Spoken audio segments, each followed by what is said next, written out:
Shut up and sit down.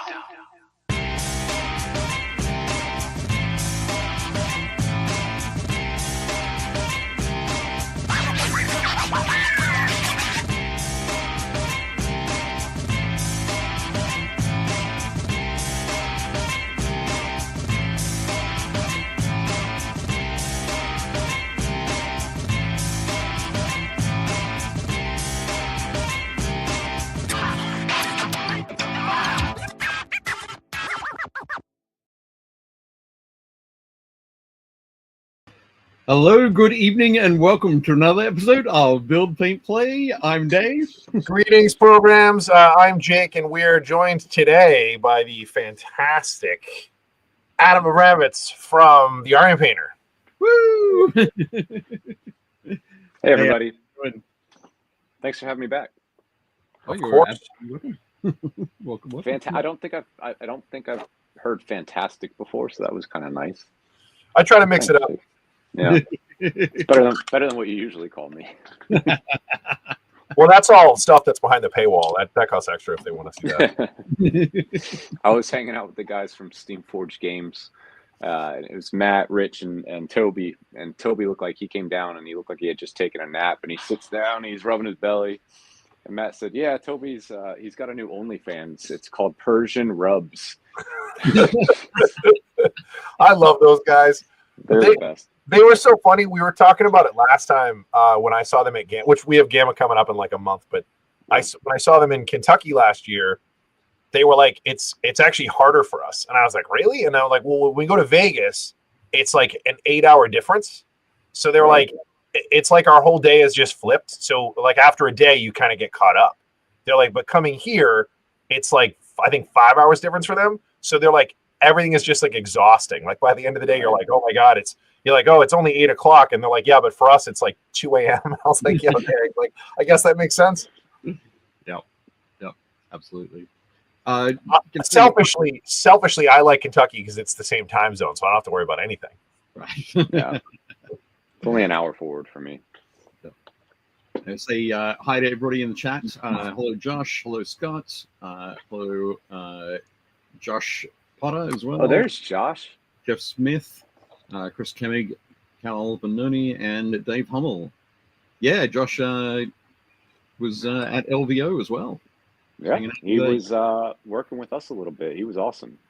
Yep, super cool. Yeah. I can't wait to share the photos when we get to the blog. Well, I guess we'll talk about that in a little bit. Yeah, we have some in the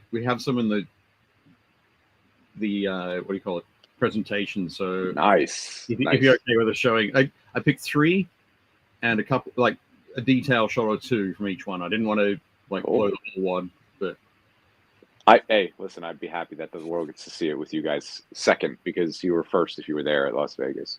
Right. Especially if you were at the award ceremony, because we had beautiful imagery there. We'll get to tell it. So is it snowing where you guys are? It snowed yesterday. It didn't snow today. Yeah, I think it snowed on Sunday here. Like I live in Louisiana, and there's like 6-7 inches of snow on the ground. The entire state shut down. It's crazy. They haven't had snow like this since I think 1895. Wow. Ridiculous. It's crazy. It's a long time. Yep. I was going to say it's a balmy 18 degrees here.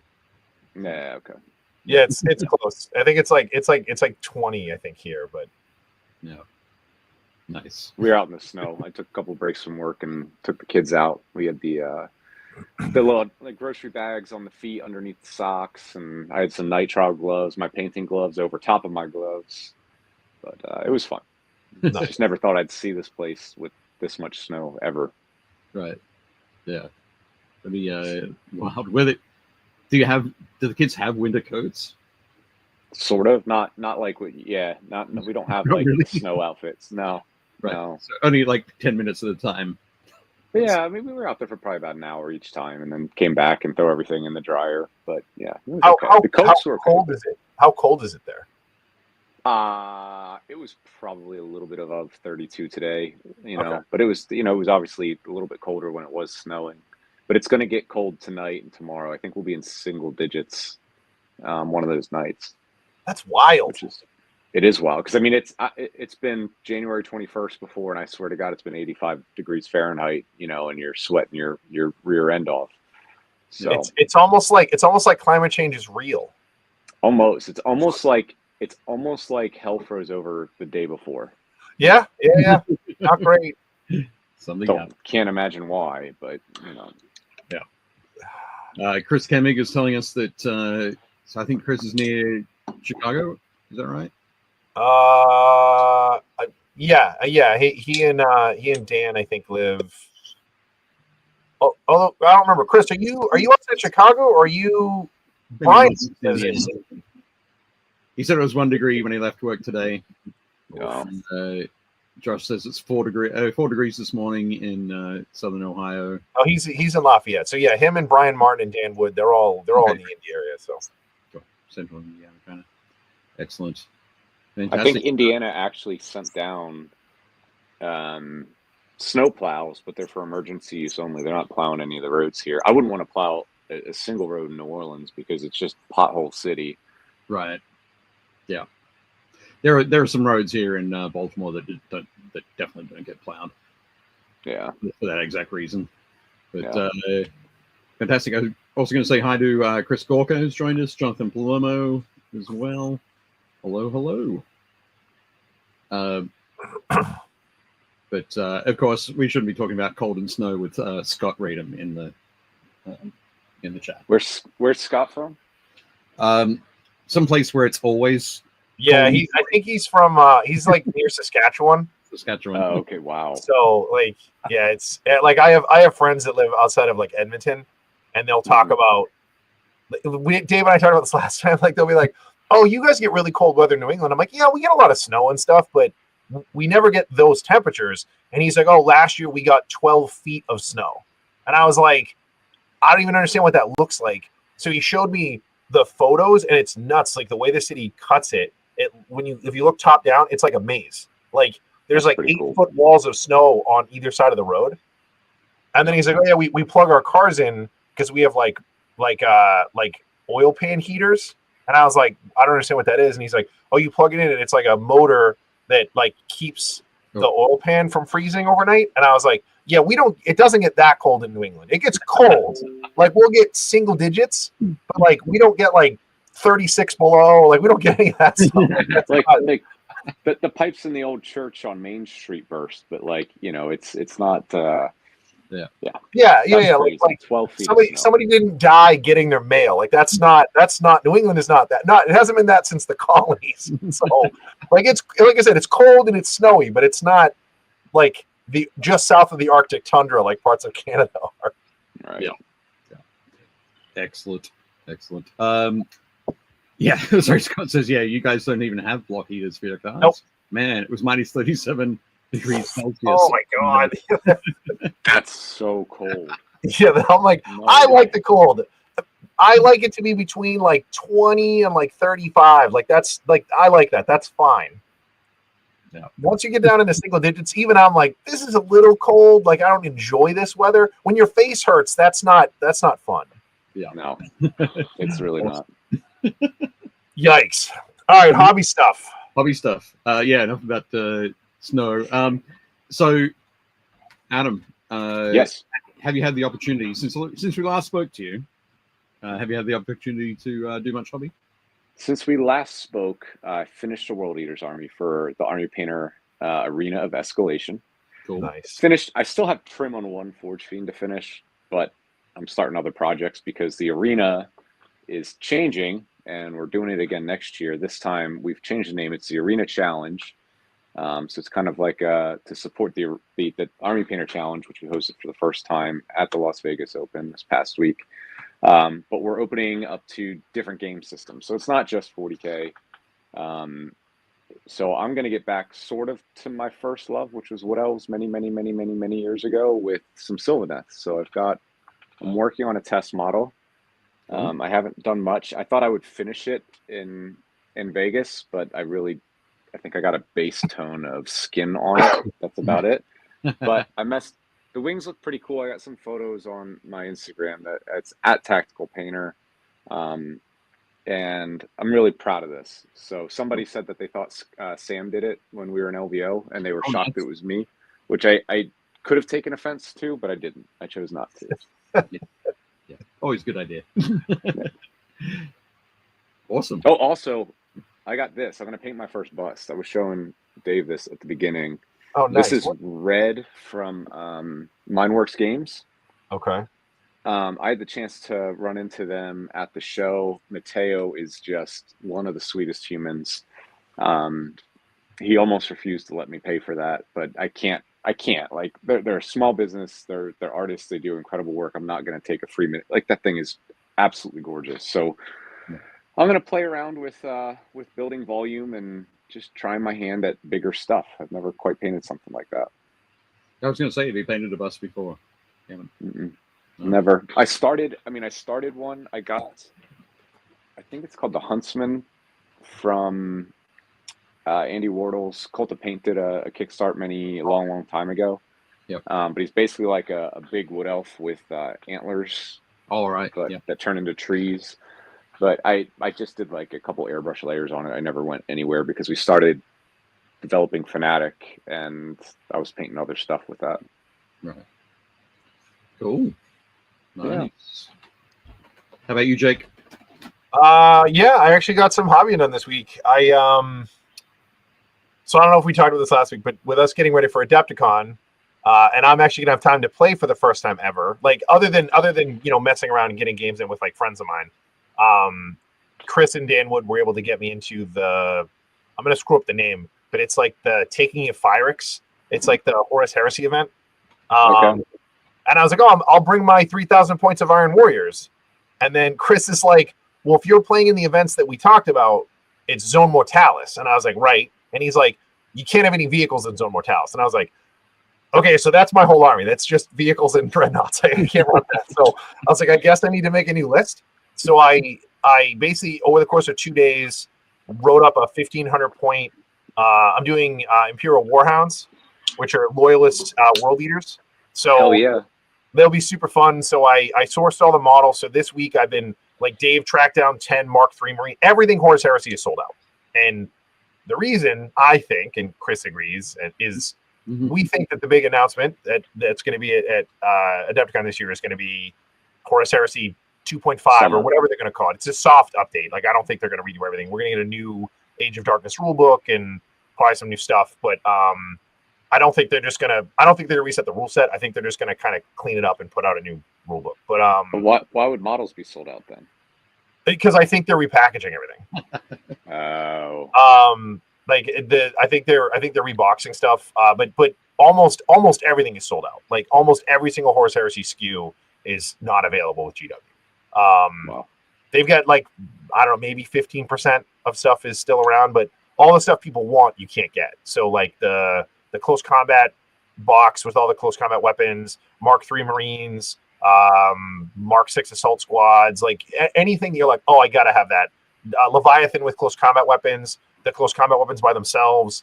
But so I was like, okay, I'll throw together a list. And Chris was like, here's the rules. You can't have anything that has a keyword for a vehicle or cavalry or There's a whole bunch of weird stuff. So it's basically 49 Marines and 1 Leviathan. So I was able to track down everything.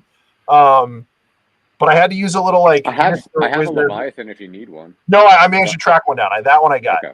But so at this point, I have everything.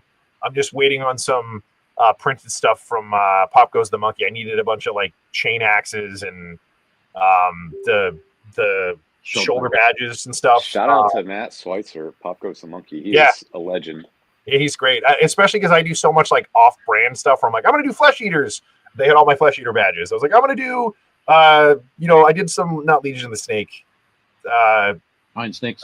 No, Space Sharks. I did the Space Sharks dudes. So they had some of those. So whenever I do, I'm always like, I wonder if Pop Goes to the Monkey. Almost inevitably, they have it. So Yeah. I was able to get that. But last night, I thought you'd be proud of me, Dave. I did a little like Mr. Wizarding, right? So I've decided that this entire army is going to be based using the Sector Mechanicus bases, since it's all Zone Mortalis. I was like, I'll do indoor, like, starship floor kind of bases. But a bunch of the stuff that I built from the Horus Heresy box was already based on the plain black, circles. Yep.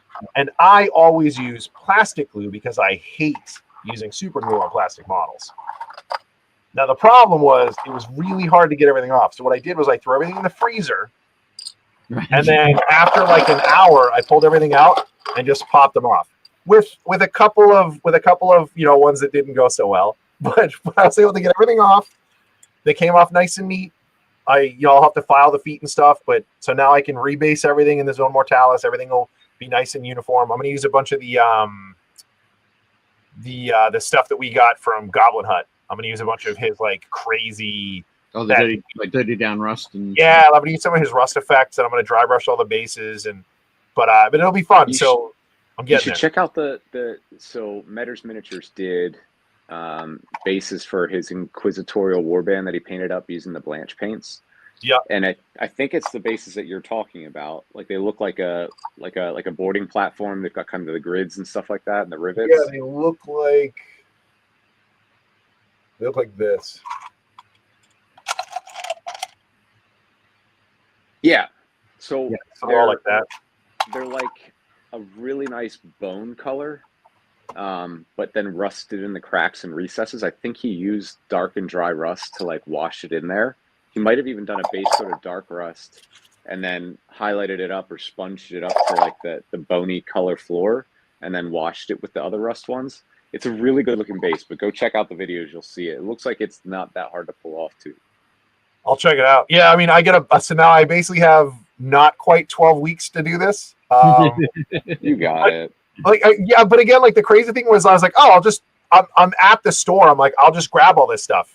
And Ben's like, yeah, we don't have any Mark III Marines. And I was like, okay, well, I'll just grab some Mark VI Assault Squads. And he's like, yeah, those are out of stock too. I was like, okay. I'm like, well, I'll get Sector Mechanicus bases. He's like, we don't have any. I'm like, I guess I'll get Assault Arms. He's like, we don't have those either. I'm like, what's going on? So everybody was great. Everybody, like Ben gave me a box of World Eaters, like of the Berserkers, the new ones. So I'm going to kit bash those. He had a box of the Sector Mechanicus bases. Chris found me a box of Mark VI Assault Marines. Dave's got 10 Mark III Marines. And I was like, and like I said, I had to order a bunch of like chain axes and stuff. But like, I've sourced everything now. Now I need to build it all. So build it all, get it done. 12 weeks you could do it. Heresy Marines paint up fast if you need them to. Yeah, it'll be. You're painting them as what again? Imperial Warhound. So it's basically an inverted World Eaters paint scheme. They have blue bodies with white shoulder pads and like brass highlights. Yeah, they'll be fun. I'm excited. I'm debating if I want to do my normal trick, which is base coat them all. I'll probably use like the dark blue that Army Painter makes, and then I'll dust them with crystal blue, and then I'll hit them with a wash and do the shoulder pads. Or if I want to hit them with like the ash gray that you guys make, and then dust them with white, and then use contrast paints on the body. Yep. So you could do that. Speed paint would be better, but you could do that. Speed paint. There's a color already picked out. It's the it's like the lighter blue. It's like magic blue works really good for that bright. That's what I use to do the blue on the final bright saturated blue on my World Eaters. Yeah, it's the same paint scheme. It's just backwards. Yeah, Yeah. So I think like World Eaters, if I didn't do any blood on mine, but I did do a lot of chipping on them with basically the new brown in the Blanch set.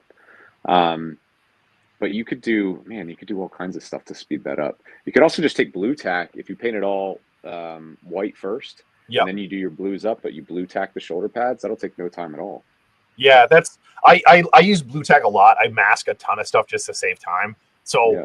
I just got to figure out how I want to do it. Like originally, I was going to kit bash the Berserkers and the Mark 6 Marines, and Ben was like, "I think you should." Like I'm running a Rampager squad. He was like, "You should just use the Berserkers." So I'm gonna swap out the shoulder pads and the backpacks so they don't look like corn Berserkers. But Right. I think I'm basically gonna mostly build them out of that. I'll have to swap some arms and stuff, but I think they're majority going to be those because I just have one squad of them. I'm running 2 10-man tack squads with chain bayonets, and they have like full command, so like Vexilla and sergeants and stuff.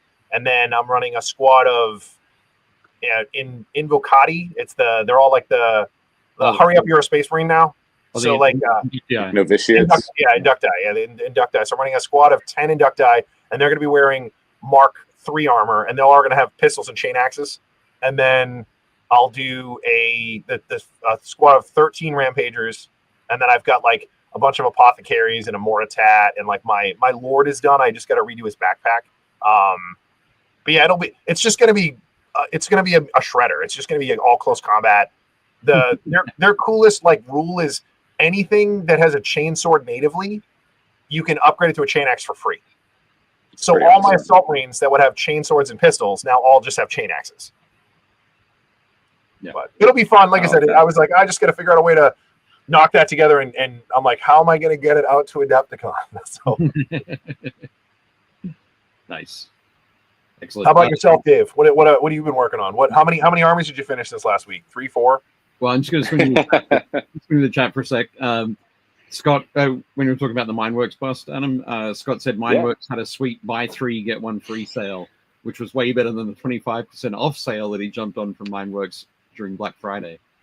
Malev has joined us in the chat, which is cool. Hi, Malev. What's up, Malev? Scott also said, congrats on the Blanch sets. Hell of a coup. How did GW not do that first? Insane. Great move for you guys. Should get a ton of new eyes on your work. Absolutely. Josh says, Army Painter makes a nice selection of rattle can sprays if you need a quick cheat, Jake. I am well aware. I use them all the time. And Stephen Ryder has joined us, popping in to say hello. Very cool. Welcome. Well, I cleaned up for my Trench Crusade army. Oh, nice. So I'm getting them based. So I've got some of the official sculpts. So including this big boy. Nice. Massive. Such a cool army. Ben's got 2 of the, I don't know the factions. Ben's got 2 of those. They're almost as big as that. They're like the big church dreadnoughts. Oh, those ones. That's probably New Antioch. It might be the Shrine Anchorite. Yeah. And you can pick different shrines. He's like super excited about it. Yeah. This is like the basic trooper.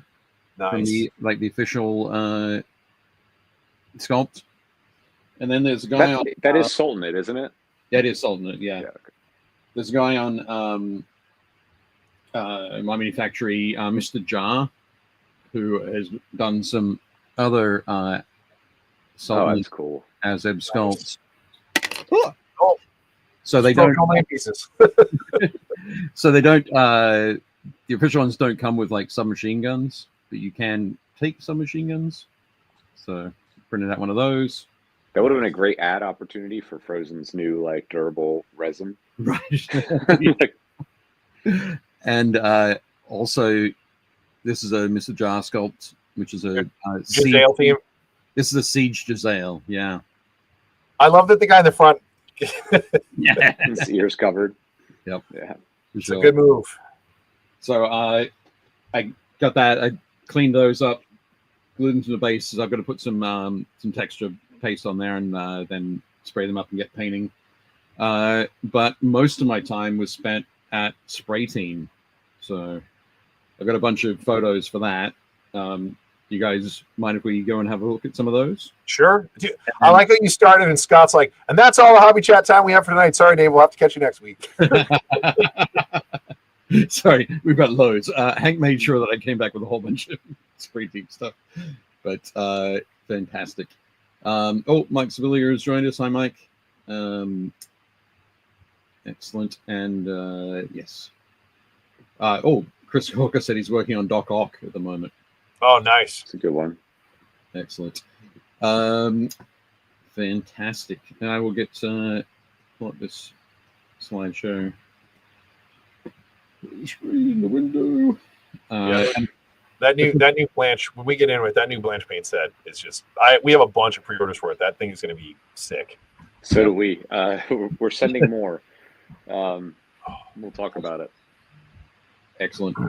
So speaking of Blanch, so John Blanche has contributed the cover to 28 Collected. I mentioned 28 Collected last week. There's a link down in the notes below where you can go and sign up to be notified of the Kickstarter, which launches next Tuesday. So Awesome.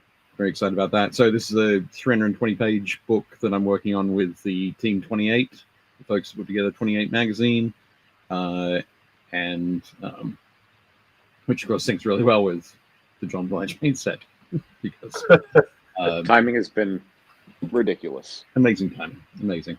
So yeah, definitely go and check that out. But I think what I've got next is sorry. Here we go, spray team stuff. So we had a whole bunch of people. I think at one point we had probably 15 people painting in Hank Edley's garage. You guys are maniacs. So Adepticon Spray Team is an event that happens, I think it's up to 3 or 4 times a year now. You've got people travel in from all over the country to help paint just loads and loads and loads of terrain.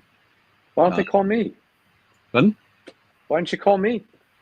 You're welcome. So just hit up Hank and he'll put you on the invitation list. All right. For sure. I think the next one is February 22nd. 22nd, 23rd. But in the shop, we've got Chris Meerstadt, we've got Joe, we've got Abby, we've got myself sitting here. Schaefer. Yep, John Schaefer, which is super cool. So they did, I think, about 16 tables worth, no, maybe 20 tables worth of Shatterpoint terrain.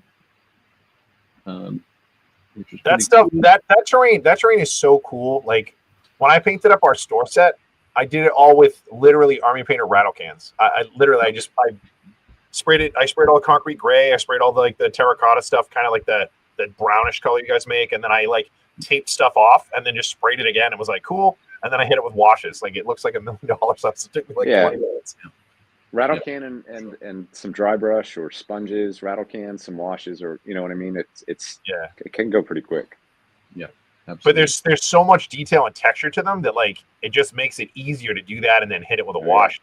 It's not just flat, you know what I mean? There's a lot of little sort of gribbly bits and little wedges and stuff. It's definitely nice looking terrain. Yeah, absolutely. So here we've got Rich Erickson working on some of the more unique Star Wars pieces. I see you guys are watching the original Mad Max. Yeah. Yep. We got Nate, Chris, Joe. We somebody hadn't seen Mad Max. And you threw them out and then decided to watch Mad Max anyway.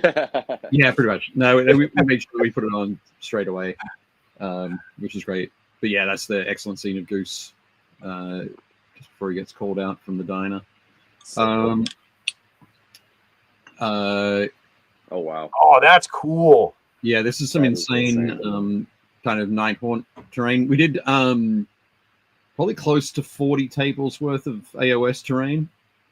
Nice. So we did 9 tables of this chaos terrain, which has that's insane. A wall, sort of a a chaos, big chunky chaos star embedded in rock. A whole bunch of other cool rocks. This one is kind of a bit more sort of night haunt, Order of Death kind of thing. The wild thing about these, so this is all 3D. Is it all 3D print? They're all 3D printed. Yeah, they're all Wow. filament printed. These are basically like buildings that are then covered in this sort of ethereal, magical, whatever. Nice. I like it. It's like spooky Aurora Borealis. Yeah, exactly. It's just like that. We'll have to swing by the tables and see those. That's going to be cool. A whole table full of those. Yeah. So there were again about 9 tables worth of this, which was absolutely insane. We worked on those. John Schaefer came up with the scheme for these, and a few people worked on them over the weekend. Mark Rayleigh there, and Dennis Johnson.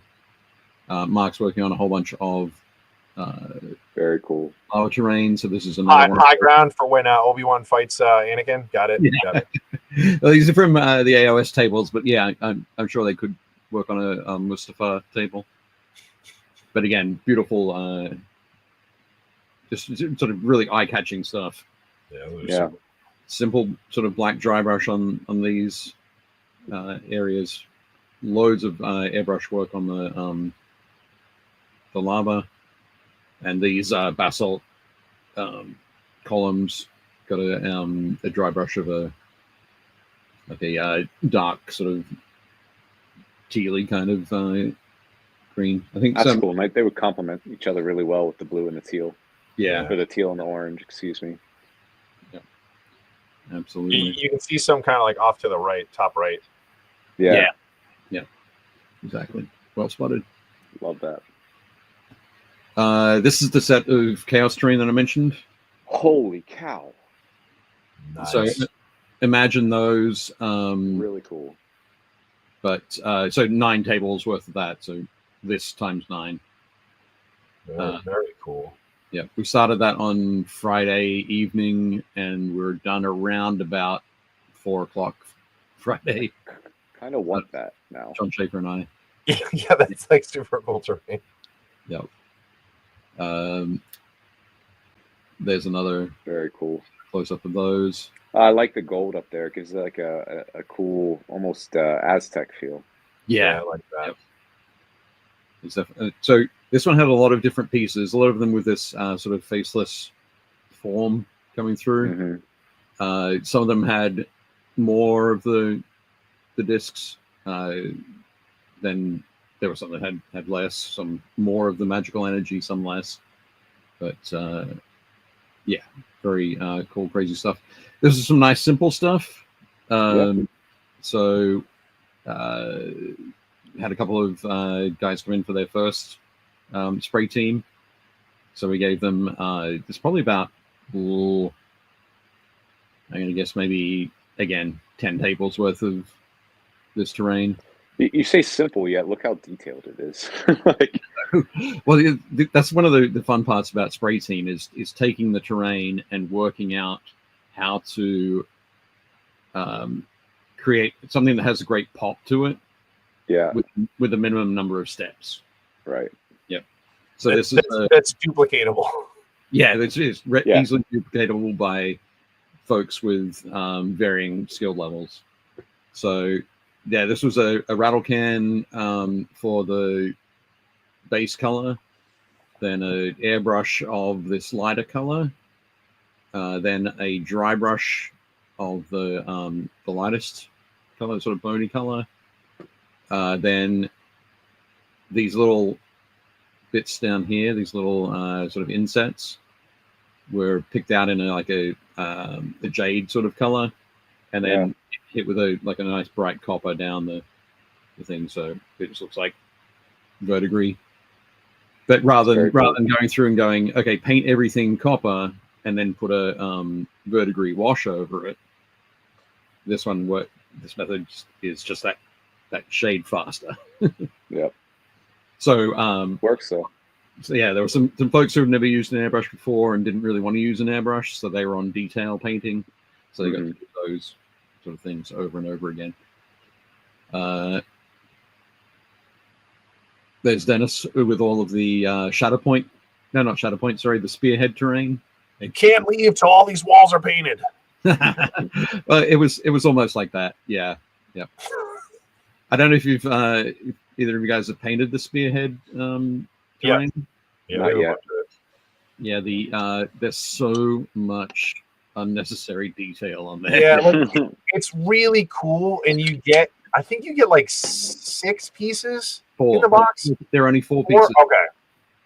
There's this wall. Yeah, there's a big wall, there's a little wall. And then there's two smaller pieces. You can see this box of almond biscotti over here. Yeah. No, it's not actually almond biscotti. It is the other 48 pieces. Yeah, there's like a little corner that's like broken. It's a little standalone piece, and then it's another piece that's similar size, but it's a different thing. Because Ben cracked one open and started painting it, and then we ordered some for our new releases, and they showed up and they were crushed. So they were like, "Oh, we'll send you new ones." And Ben's like, "Well, so we have 3 more sets of this stuff." Yeah. So we made a whole table of we made a whole table worth of terrain out of it. But like they're cool. But yeah, Dave's right. There's a ton of detail on each one. It's like, oh, there's a bell and there's a vine that goes through all the bricks, and there's like a piece that's open, and there's a little rat. Like there's so much stuff like packed into like what is effectively just a broken wall. Right. This broken wall has a skeleton hanging from it here. Yep. And that skeleton has there's a rat sitting on his shoulder. Oh wow! And then there's also it wasn't until what color was the rat? Well, in the sample piece that I did here, I like a dry brushed bone over the skeleton, and then just went back and painted the rat gray. Perfect. But it wasn't until I'm surprised you actually painted it. I wouldn't know. It wasn't until my 20th time of going through and dry brushing the skeleton that I realized that he also had a rat in his pelvis. It's like that rat did not get painted. So, yeah. Then he had to go back and paint all the tails pink and the noses. And of course, Biscuits. It wouldn't be spray team without showing off Diane's Biscuits and Gravy. Nice. It's the Sunday morning breakfast is the most looked forward to meal of the weekend. But yeah, these so Diane was there, and Chris Adams, Joe's wife, was there helping out as well, and yeah, they fed us incredibly well. I think I probably came away like 5 or 6 pounds heavier. But, we should. I really hope that Ronnie from Mantic is watching, because he loves Biscuits and Gravy. Loves it. Awesome. So sorry, I just noticed that Josh Potter had said, "Do you take your own brushes and tools, or does Hank supply everything?" Everything's supplied by a variety of folks, but basically it's all supplied when you get there. We just use what we've got, and the airbrushes, for example, are all from Badger. And after each spray team season, Hank sends the airbrushes off to Badger, and they get refurbished and sent back. Oh wow! For the following thing. But we have, I think he's got something like 50 airbrushes. So if we do get a jam, or we get something that can't be cleaned out quickly, and we've got to keep moving on, that airbrush goes into a container of isopropyl alcohol, which at this show was nicknamed the Hank Tank. Because like 2/3 of the brushes in there were from Hank. The Hank Tank. Yeah. Scott said by Sunday morning you wouldn't everything just taste like spray can primer anyway. I'd feed you some bottom shelf crap and pocket the money. Absolutely. It's so nice. It was all absolutely fine. Scones, Dave. What's that? No, scones have stuff in them. Scones, Dave. Scones have stuff in them. Those are biscuits. Right. Well, we could have. You can take those and split them open and put jam and cream on them, and then they become a scone. I guess. But not in this country. They were absolutely fantastic. But yeah, so that's what I was up to. I got out there on Friday. I left yesterday, got home last night. So it's a lot of a lot of painting. Oh no. And yeah, so there's another one happening in February, and then it's going to be off. So an extra, so terrain for 40 AOS tables, 20 Shatterpoint tables, 24 Spearhead tables, and I think there was a bunch of Legions Imperialis terrain done as well, or maybe another 3 Legions Imperialis tables. Send some well wishes to Kat. Last night and just now, the truck that she's driving from Las Vegas Open has broken down. Oh, I was on the phone with her today. And she literally was like, I was like, okay, I'm almost to work. I was like, it was great talking to you. I'll talk to you later. Oh no. I was like, what? She goes, I think my truck just exploded. And I was like, what? She's like, I'll call you back. I was like, good luck. I hope everything is okay. Yeah. But I'm assuming it's a rental. Yeah, we're waiting to get the official truck for the company, and this one she just got really bad luck with the one that she got. Oh geez. Just letting her know I'll stay nearby because she's stuck on the side of the road. Yeah. Oh man. You're not there. Sure. Come on, hobby gods. Yeah, come on, hobby gods. Yeah, okay. Glad it's happening now and not on the way there, she says. So, well wishes to Kat. For sure. Yeah, definitely wish you the best, Kat. So, I'm looking over this way. I'm just checking her messages. Okay? Yeah. No worries. Cool. We are going to jumping in then, and let's start talking about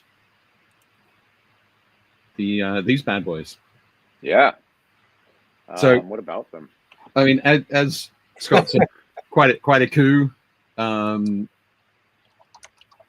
know that you call a coup, I call an opportunity. Yep, absolutely. Yeah, I mean, where do you want me to start with this one?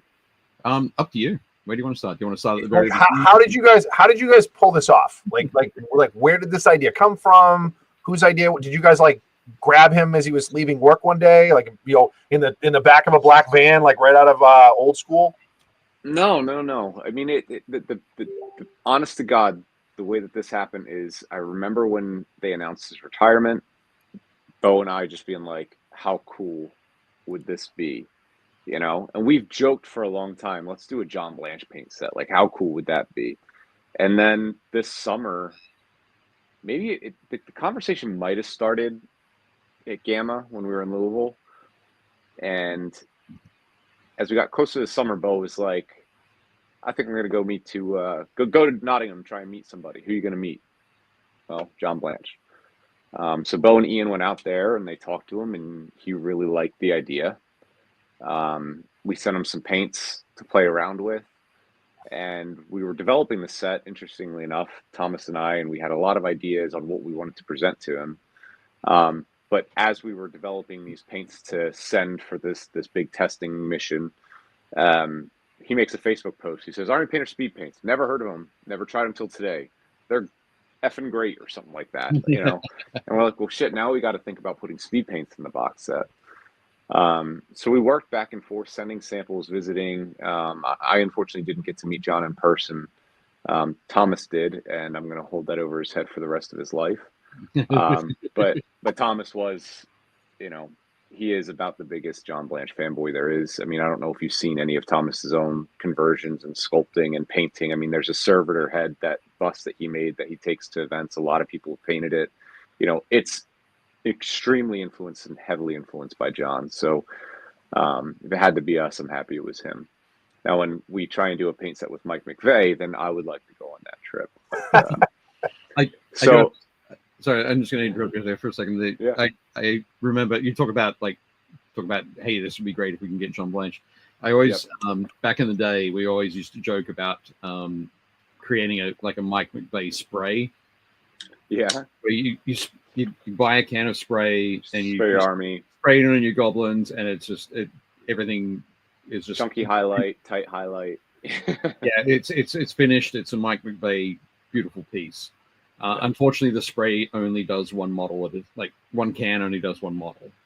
and it's like $300 a can.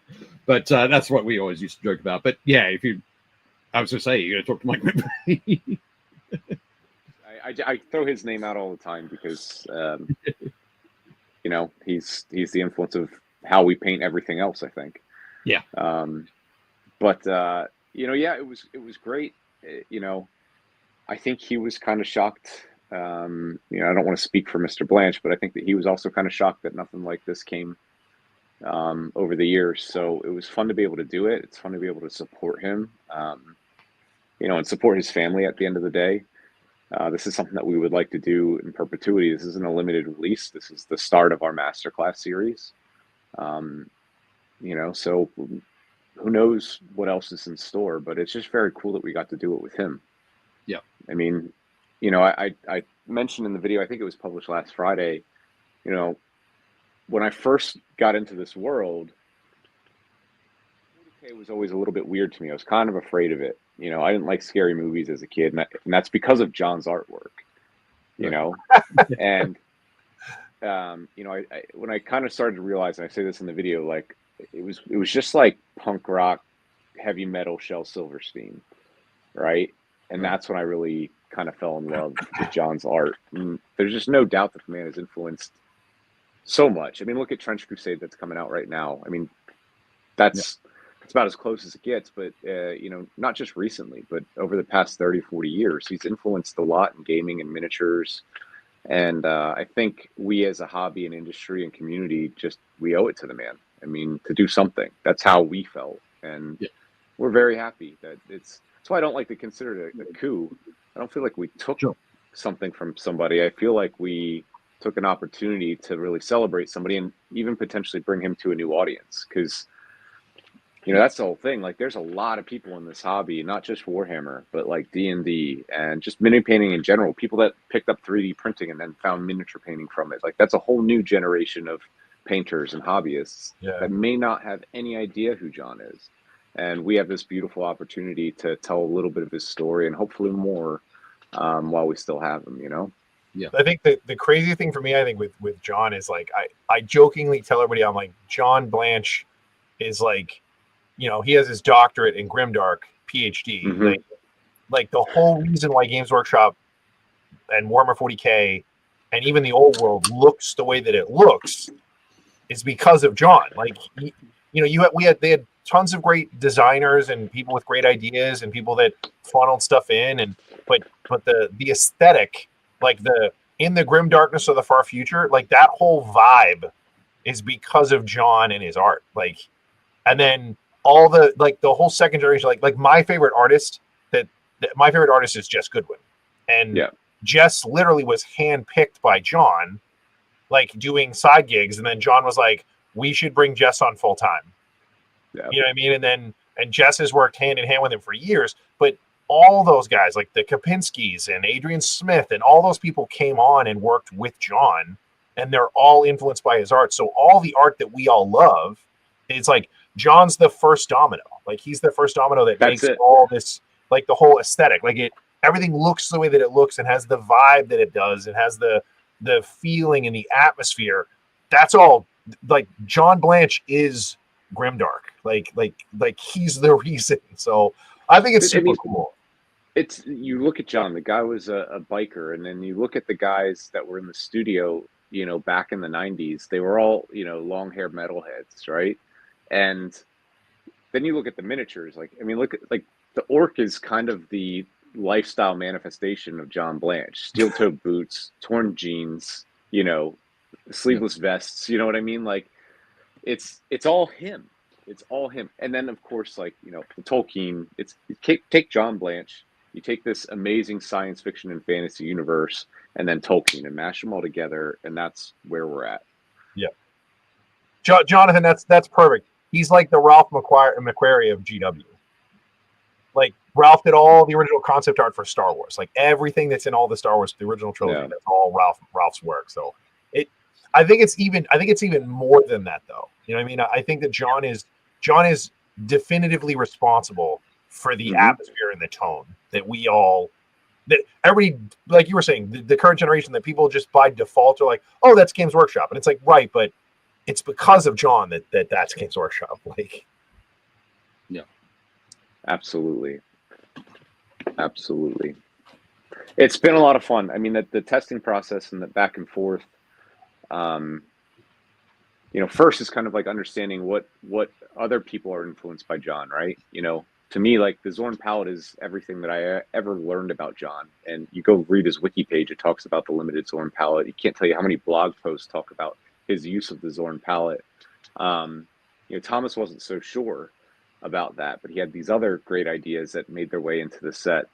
And oddly enough, we go and we sit with John and we ask him, how he came to, utilize the Zor Pallet the way he did. And he was like, "What are you talking about? I've never heard of the Zor Pallet." Yeah.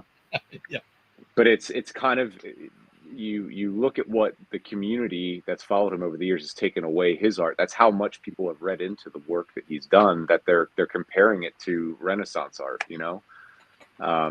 It's just really cool. I love the set because I think it's also our most fully thought out product that we've released yet. Because we looked at, John's aesthetic and his palette. We worked with him on the colors that he would also want to see that maybe he didn't have handy, that he had to mix himself. And also like how that fits with his process. Like he's very much like a reductive style painter. He's or additive painter. He's adding layers and layers and layers on top to get the feel that he wants. So it's not the standard way that we always have come to paint. It's just very different. But then also like we make this work so that it's unique enough from the core range that people are going to want to buy this. And can we work in some feedback that we've received from artists and the community, from the Fanatic release and the Speed Paint releases to really make it fit and give them something that they wouldn't otherwise have. And that's how we ended up having a few of the colors actually expand the flexible color triads, darker in some areas, brighter in others. There you go. So a few of the palettes. Make yourself big, Dave. A 7th. Yeah, there you go. Or you could just go find it on the website. It's there too. www.thearmypainter.com. You just take down the website and it's this live stream of Dave holding that up. How long can you do it? Yeah, I'm gonna be here forever. Yeah. So it's and the feedback has been incredible. We had some of the prototypes. Actually, we got there. I remember sending Caleb a message. Who's bringing the John Blanche paints? Because we got to make sure we have some there. Caleb says, "I will." We get there and he had forgot, so we had to overnight him from his place, which is only in Reno, same state. But so a lot of people got to play with them. A lot of people were pretty surprised by it and impressed with it. A lot of people were bummed that they couldn't buy it. I remember when we were talking about this back in July and talking about like forecasts and how many should we first production run. I remember very early thinking like, we're probably going to sell through the entire pre-order allocation. Like this is the biggest name that we've ever had an opportunity to work with. It's really cool. And so we're already making more, which is good. It's amazing for the business side of it, but also for John. I mean, this is pretty cool for him. So we have a question. John wants to know why 2 sets instead of just one big set or something. Well, for a couple of reasons. We wanted to keep the cost relatively low, considering this is a premium product, a lot of artwork and all of that, and just to give options. We want this to be a series, right? So there's this fantastic book series called The Art Of. I don't know if you have ever read it, or it's really, really great stuff. I love the way that I haven't heard of it. Tell me some more. Never heard. Tell me more. Is there a Kickstarter I can peruse? I love the fact that and the way that series is structured, that it's new artists, and it's a continuation. It's all the same universe look and feel. And maybe you had a little bit of an influence on that, Dave. I don't know. Right. I don't know. But I think, I mean, as you said, if you want to be wanting to expand on this, like it's not all artists are going to go, yeah, here's 20 colors that I want to do. Right. 10 colors. 10 colors may be it. And that's, I mean, 10 colors may be right. And some people may just say, like Sam really loves a certain color in the Fanatic range, and he can't live without it. So why wouldn't we just put that in the set? Yep. It allows us to be a little bit flexible moving forward. Yeah. You can do things like you could do something like a factory team set. Mm-hmm. I was talking to Caleb about that at San Diego because he's like, every one of us has a color that you're like, man, I really wish there was like this color. Yeah. And I was like, you could literally go, okay, everybody picks a color, like pick your color. And then it's like, here's the, 2025 factory team. So it's like, here's a Sam color, and here's a Caleb color, and here's a Cat color, and here's a Phil color, and here's an, like, I was like, that would just be really cool. And you're like, here's 10 colors. Lens leather. Do glacial green. Yeah, I mean, like, yeah, that's not a bad idea at all. No. I was like, that's cool because from doing it. Because we all have the same thing. Like Caleb was like, oh, I really wish there was like there were two colors. He's like, I really wish there were these two colors in the range. And I can't remember what they were, but it was like he wants like a really like super saturated, like really dark, rich blue. And then there was like almost like a not bone, but like almost like a weird sort of deserty tan kind of. And I was like, oh yeah, that'd be really cool. He's like, it just doesn't exist. And I'm like, we should just do a factory paint set. That'd be sick. It would be really cool. I don't hate that idea at all. Nope. Let's get Tyler Mengel to make a color. I mean, we're not going to give Thomas a color because he makes them all. I think he's actually he has the rest of the range. He has the rest of the range. He's being a little greedy at this point. Yeah. But no, it's I think that's a great idea. But that's the cool thing about the future of this company is that we get to try stuff like that more. We're not going to be spending years developing entire ranges anytime soon. That might be a thing one day, but now we get to do different stuff and try different things. Nice. I'm excited. Yeah, again, this set looks really cool. I had some guys in the store the other day, and it's always cool reminiscing because, like we just talked about, John Blanche just kind of brings up all those memories, and people who are painters are always excited about new stuff, anyways. So it's a really cool blend. One of my regulars who's I don't know if he's in the chat, but Pat Mylan, who's super nice. He popped in the other day, and we were talking about it, and I was like, "Hey, did you see the new Blanch sets?" And he's like, "Yeah, I saw him on the stream last week. You guys showed the photo." He's like, "Man," he's like, I remember getting into GW specifically because of the 3rd edition box set." Right. I forgot that I had him here. Yeah, the big Black Templar. Yeah, like he was like, I remember seeing that as a kid and being like, "Whoa, what is that?" I was like, "Yeah, that's how Blanche worked." It was like, "Oh." Like you saw his artwork and now you're like sucked into it. So it was really cool. So he's like, "So what's in it?" I was like, "There's like an art print from John in each set, and there's like a bunch of colors." And another guy was like, "Oh, is there a theme to the colors?" And I was like, "I mean, other than being like colors that Blanche likes, like I don't think so. It looks, it's kind of all over the place. Every set has like at least one shade and at least one speed paint and at least one metallic and then a bunch of fanatics, and then they're all a little different. Like one has one wash, 2 speed paints, and like a technical, and the other one has like 2 speed paints and 2 metallics or something. Like, so they're all a little different, but you're getting like 7 colors are going to be similar in that you get X amount of fanatic and X amount of metallic, and then everything else is kind of like onesie twosie of stuff. And I was like, that's kind of neat. I also like that there's Blanched Berry. I was like, very nice. And the naming was fun because we get to add something, and we could. So there's a lot going on with the naming because obviously we already had some pre-established things to work with, like the colors that are found inside the Zor palette. Okay, so we can make some of these names work, and then the rest of it, it's like, well, how do we kind of like lean into John's art and his aesthetic, and and also like make it work with our triads. So we had like the Mold Berry triad. I think it's the desaturated magenta one or desaturated violet. Well, it's just an extension of that. So let's make it Blanch Berry. You know what I mean? Nice. We had to play with some Grim. So why wouldn't we use Grim Rust? And why? I can't believe there's not just shade, like a Grim Dark Black. Yeah, well, that would have been too easy. So I mean, but the darkness, I think that's the first one that we named, and it was so ridiculous to just name a paint like that, but it was too cool. Fantastic band. Great band. I really like. I think the ones I like the most out of, and again, I haven't messed with them. Like I know Dave has his set. Santa must have lost mine, but the like death metal. I think like You death guys metal. can't share.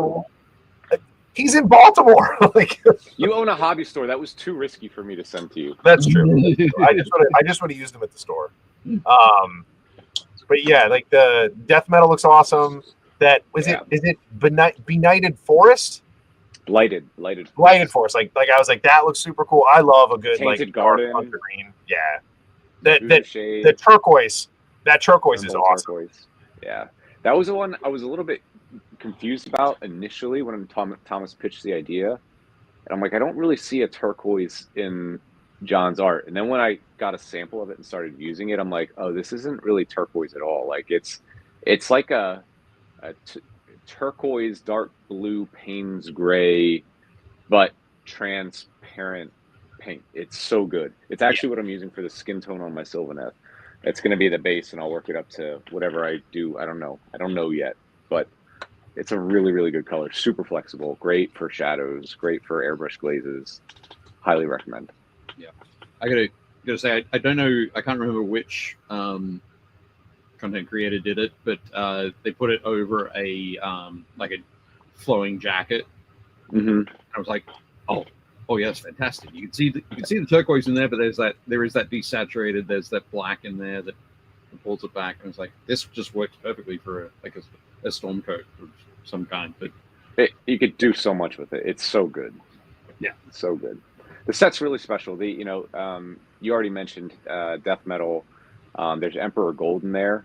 That's a really cool gold Thomas came up with. There's actually a little bit of magenta in it.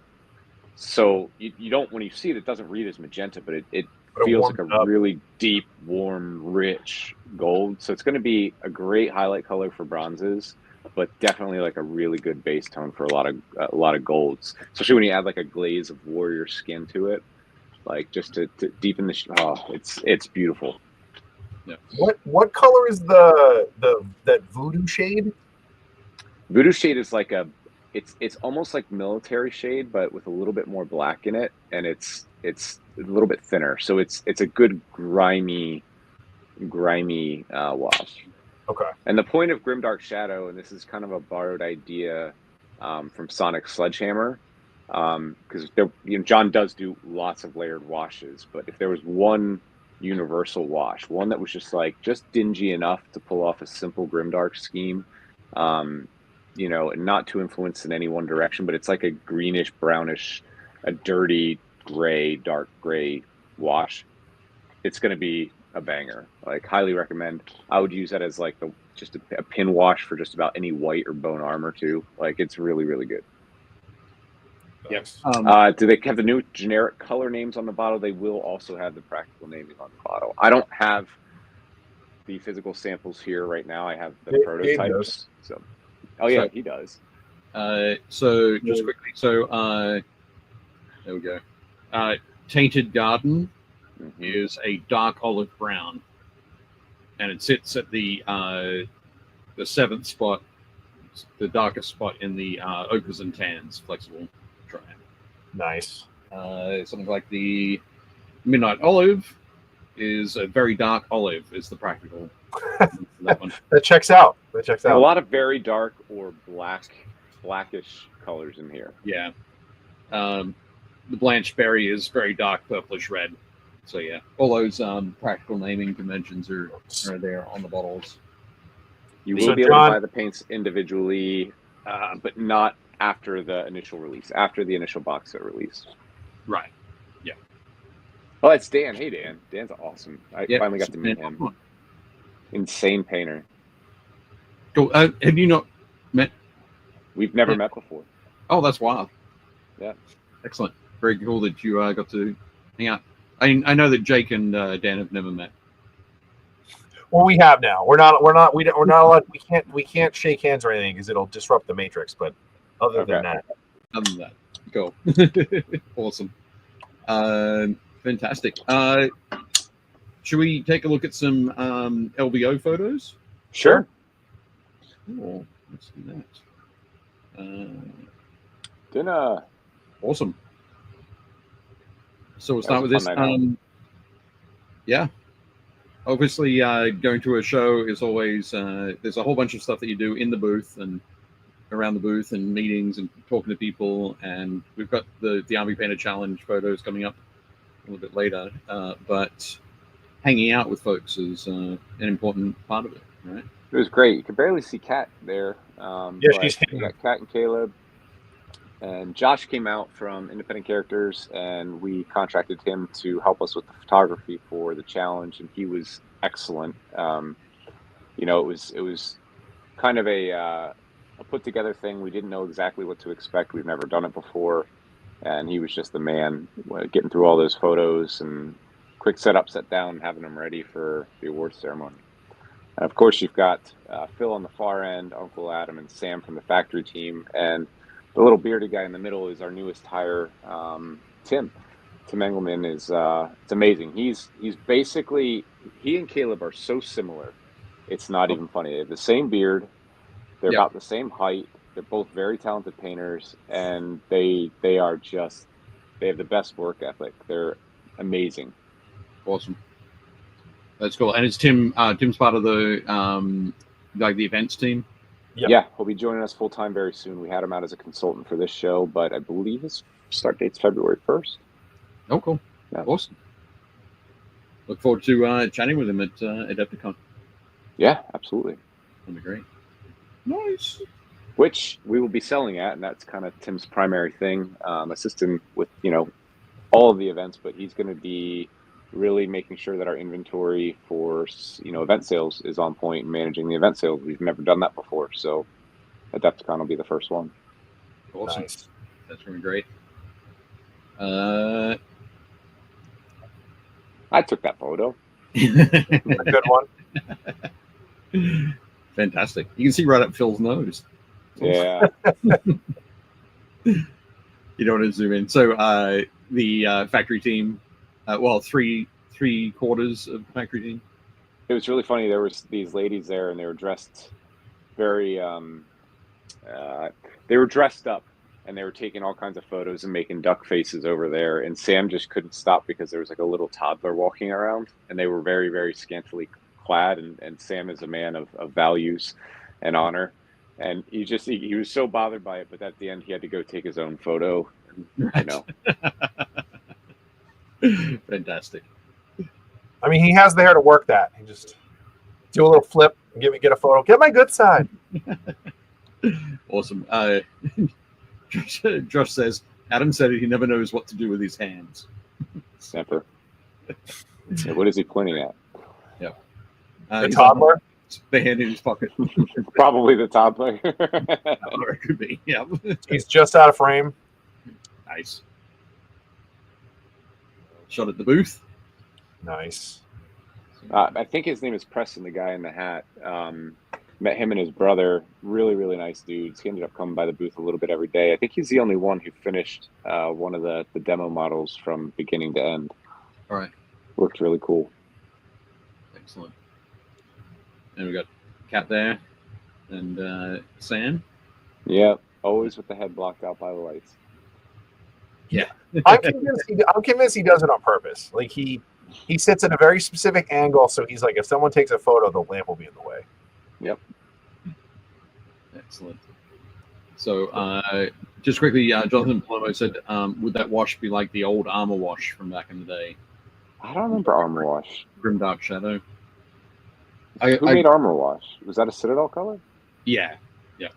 I It would have remember been back in the day of the Flesh Wash, Armor Wash. that one. Yeah. I don't Armor think I Wash used went washes on in the to 90s. It kind of went on to be non-oil, but maybe it was had a little bit more brown in it.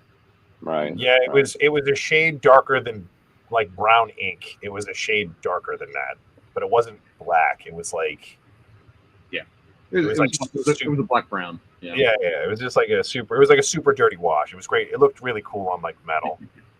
But yeah, this photo is from Josh Sawyer, and Josh said that he had to work hard to make sure that he got the lamp in front of Sam's. I believe you. That's a full-time job. I think you I sent saw this. through to me. This is the Verco's Vault one. I just love this. Yeah. gaming. I like the chibi turtles are great. Yeah, there was some. I mean, it was an amazing competition. Some absolutely beautiful, beautiful work. Sam won gold in his category.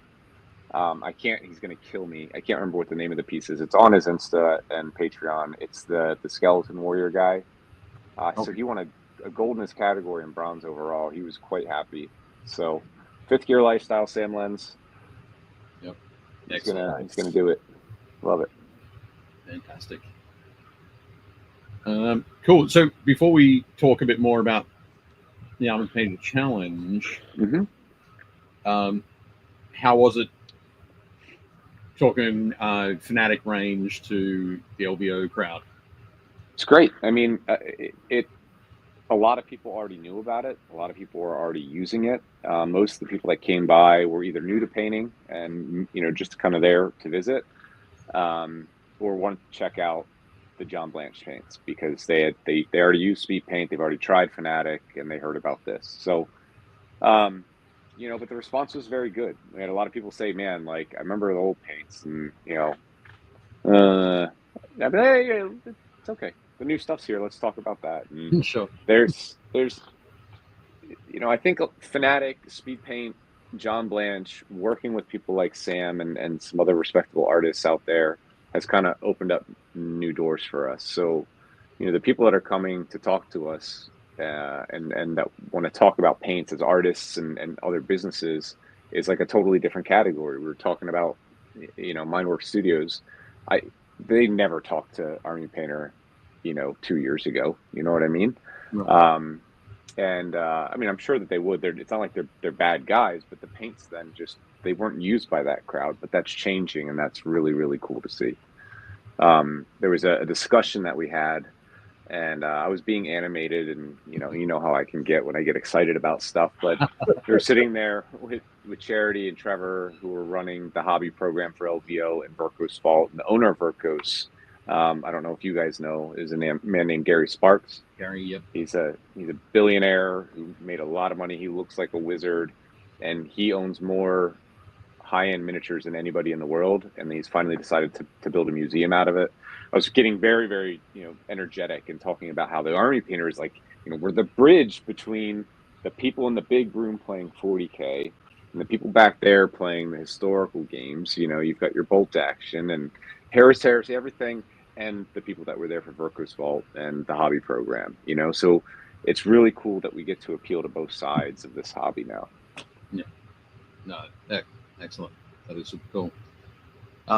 Scott's saying Sam won gold in large scale and third place in the category for his skeleton guy. There you go. Scott, I did not get to go to Gary's house. I did say after I met him that we're best friends, but I don't think that we're that good of friends yet. Best external house friends. Yeah. Best friends outside the house. That's close enough. Fantastic. There's a pool and a pond. Pond would be good for you. He sticks his 7-foot tall Balrog after me. Yeah. Fantastic. No, I think we're looking forward to when they're getting close to opening Verco's Vault, that we'll have someone on the show to chat about it. But no, very cool. It's very cool. Exciting. Nice flex. Maybe maybe we're best friends now, Scott. Yeah. So Scott's just said, well, I've been there, Adam. No big deal. Awesome. Hopefully one day I'll have a miniature there. That would be cool. Yeah, that would be good. I think the coolest thing about the Army Painter stuff, and I tell people this all the time when I sell it in the store, when we talk about it in San Diego, is I think that when we all started, right? I mean, I tell people all the time, Army Painter, not Fnatic, the old line was a solid C+. It's a solid, you know what I mean? It's good. Mm-hmm. It's better than anything you're going to get at like a craft store, or you know what I mean? Like it's like, what are you doing? I'm painting some metal D&D models. Awesome. Well, cool. Like, get that. Or like, I'm going to buy this box of Space Marines, but I don't really know what I'm doing. And you're like, okay, like this is fine. The new stuff is an order of magnitude improved. It is so much different. It is a completely different product. The only thing that's the same is the size of the bottles, like, and the fact that it's made by Army Painter. There's nothing else that's the same about these paints. And I tell people all the time, having used them, and I know I'm a good painter. Like, I'm not a world-class talent. I'm not entering any paint contests, but like, I'm a good painter, and I have a lot of techniques that I've learned over the years. So when I use the new ones, even I was like, wow, these are way different. And I understand a lot of the chemistry and the, sort of the production that goes into them. So I know, like, you can see the difference. Like, if you're not a painter, you can go, oh, these are better. And if you are a painter, you're like, wow, this is like a really good tool that I can use. So I get a lot of people who are like, well, what do you think is the best? And I was like, Army Painter's the best. And they're like, why do you say that? And I was like, even if you're an AK fan or a Vallejo fan or some other, like, if you have them all the same, even if you think they're all comparable, Army Painter is better by default. And they were like, why? I'm like, it's easier to get. The price point is better. So even if you think they're the same, it's a better product. Like, it just is. The ease of use, the hardest thing for most of us is like, well, I'm looking to get, I can't tell you how many people I get to come into the store and they're like, do you carry this thing that I want? And I'm like, I don't, but I can try to get it. And they'll go, oh, I've looked everywhere and it's really hard to get it. It doesn't matter how good it is if you can't get it. Like, yeah, the hardest bottle of paint to use is one that you can't buy or get to keep in stock. Right, like, so I've been preaching that for a long time, especially when we have our conversations with distributors and retailers. But I'm happy that you feel that way, and you can look at the dollars and the cents, and if everything's equal, and the performance is equal, my hope at the end of the day is that people buy our products because they like us more, right? And they believe that we do this for the right reasons, and that they believe that we're just as passionate about this freaking hobby as they are. But I will say this, like, I was a good painter starting at the Army Painter. I was a good Army painter. I was a really good Army painter. I won a lot of Army painting awards. But I had never really delved past that. And I was starting to, and trying higher end techniques and more advanced techniques. And so I was getting better as a painter, even though I was using the old war paint formula, right?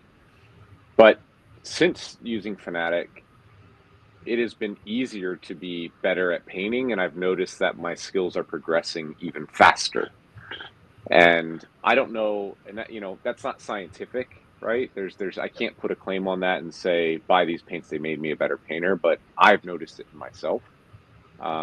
And it's made it a lot easier for me to learn and expand into some of those techniques, which is, I think it's pretty cool. I think it has something to offer every painter out there, no matter your skill level.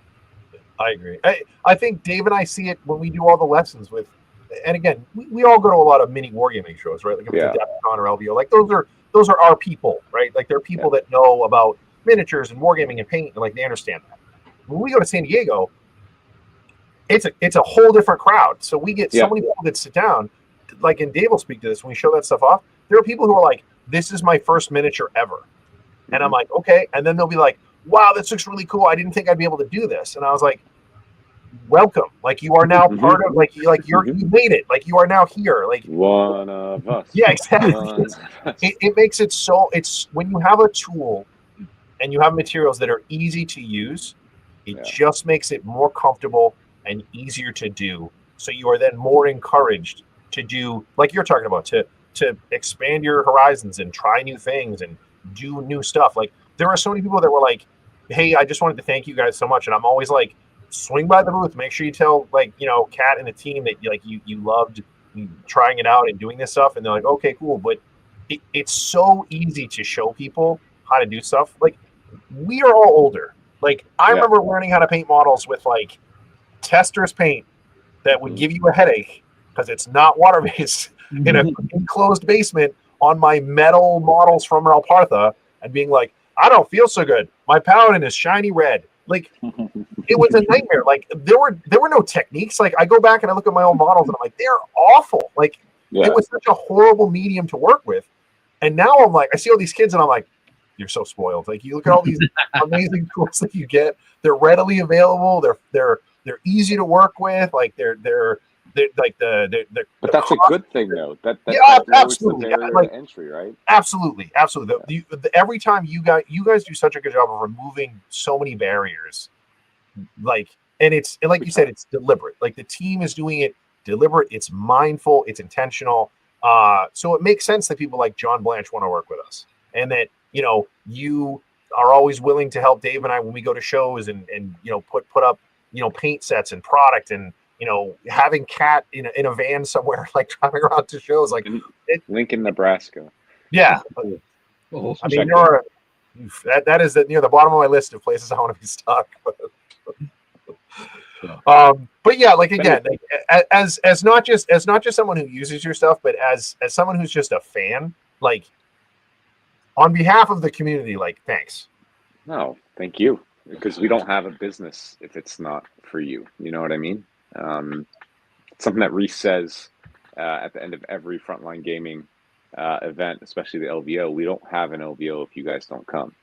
I love it because it's so true. We don't have a business if you guys don't buy paints, and if you guys don't go crazy finding a new army every 3 months. It's yeah. I think that's a great segue into talking about the Army Painter Challenge. I was going to say, beautiful segue. Nicely done. Yep. So, tell us about the Army Painter Challenge. It's like, what's the 30-second elevator pitch? 30-second elevator pitch. The Army Painter Challenge is the world's first cross-system, game system agnostic army painting competition. Cool. We had 2 categories this year. 4 categories: sci-fi and fantasy, broken into skirmish, which is 20 or less models, unless you're playing like Knights or Gargants or something like that. And then 20 up is army. So it's not 2,000 points. It's not a 3,000 point submission. It's 20 models or more, 20 or less. So it gives people an option that play smaller game systems, you know, a chance to compete in an army painting competition. But try to make it a little bit more fair. Painting 8 models is a lot easier, but you could spend a lot more time and get more results on 8 models compared to 36, you know? Yeah. So it's the first one. Great turnout for the first one. We actually had about 10 more people than I had expected, given the notice that we had to get this moving and put on.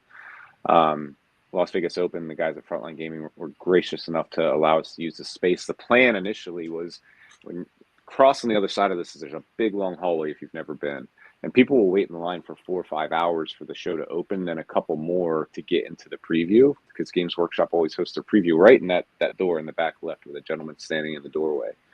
So we thought, okay, these people are here waiting, you know, let's help LVO out. Let's help Games Workshop out, for that matter. Let's build some excitement before they go in, have beautiful armies. People can go buy beer at the place next door, you know, give the event some money. And also just celebrate and witness some beautiful armies. And we're going to work on the requirements. There was a board size requirement. We needed to have a display board because we needed to move them, to photograph them. They weren't going to be on display for the entirety of the show, because people at the end of the day had to go play their armies too. Yep. We had a great turnout, a lot of hype, you know, a lot of eyes, people looking, oohing and awing.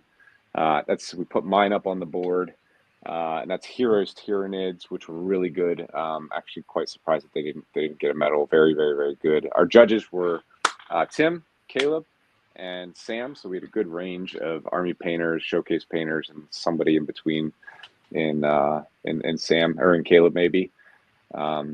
It was a lot of fun. It was, and it's something that we hope to do more of in the future. You know, definitely at LVO next year, make it bigger and better, and other events. I'd love to have this be a part of our offering. Dave, can you go back? Can you go back one slide? One slide. Yep. It's really cool that Tony Luke sponsored you guys. I like that. That's really Tony cool. Luke's. Yeah. I was happy to see Tony Luke's was open because the Eagles game was on Sunday, so I could go get a Italian roast pork. It was beautiful. Excellent. Cool. So, as I mentioned at the start of the show, we've got I grabbed 3 armies for us to just quickly look at. You said that there's a blog post going to be going up. Yeah, we're gonna have a blog post going up, and we're gonna try and feature as many images from the event as we can, but definitely all of the winners and best in show. Excellent. So I don't know if these ones that I picked placed at all, but I just got them because I really. I'll try to remember off the top of my head. The other thing was there was $1,000 prize for best in show. I'd love for that number to grow in the future, but I was talking about like the bridge between the gamers and the painters. I would love one day to have, you know, a Kaha paint an army and submit it into this, right? Right. I would love if Osborne brought one. I mean, that would be incredible. But you know, I would love to get some of these amazing painters to also kind of come and join and be the bridge between the two. Yeah, that'd be awesome. So the first one I snagged here. So all of these photos taken by Josh Sawyer. So yeah, thank you, Josh. Thanks very much, Josh, for sharing these. Ian believe took home first in best sci-fi. This display board was one of the sickest things I've ever seen. If there was a best display board event, He won that category. he would have won. Yeah, I mean, I would like to have a best display board category in the future. That's something I would like to expand to, but he would have won that category hands down. Yeah, that is fantastic. And just one of the nicest dudes, just super nice.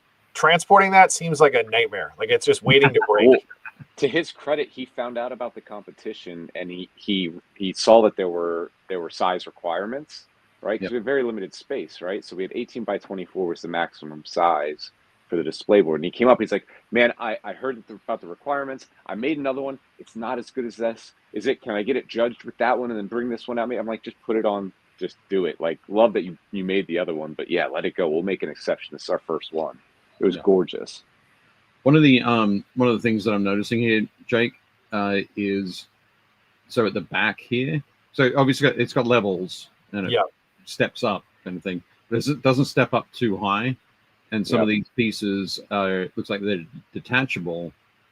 So that these rocks, I bet you this at the back is detachable. It is detachable. And so it would travel a lot better than it. I mean, I get it, but it's still like the detachable pieces are still foam, which means that if you touch them, like, you're like, oh my work, it's ruined. Like, but no, it looks fantastic there. Very nice. Yeah, just like nice freehand. Yeah, beautiful freehand and just excellent posing there.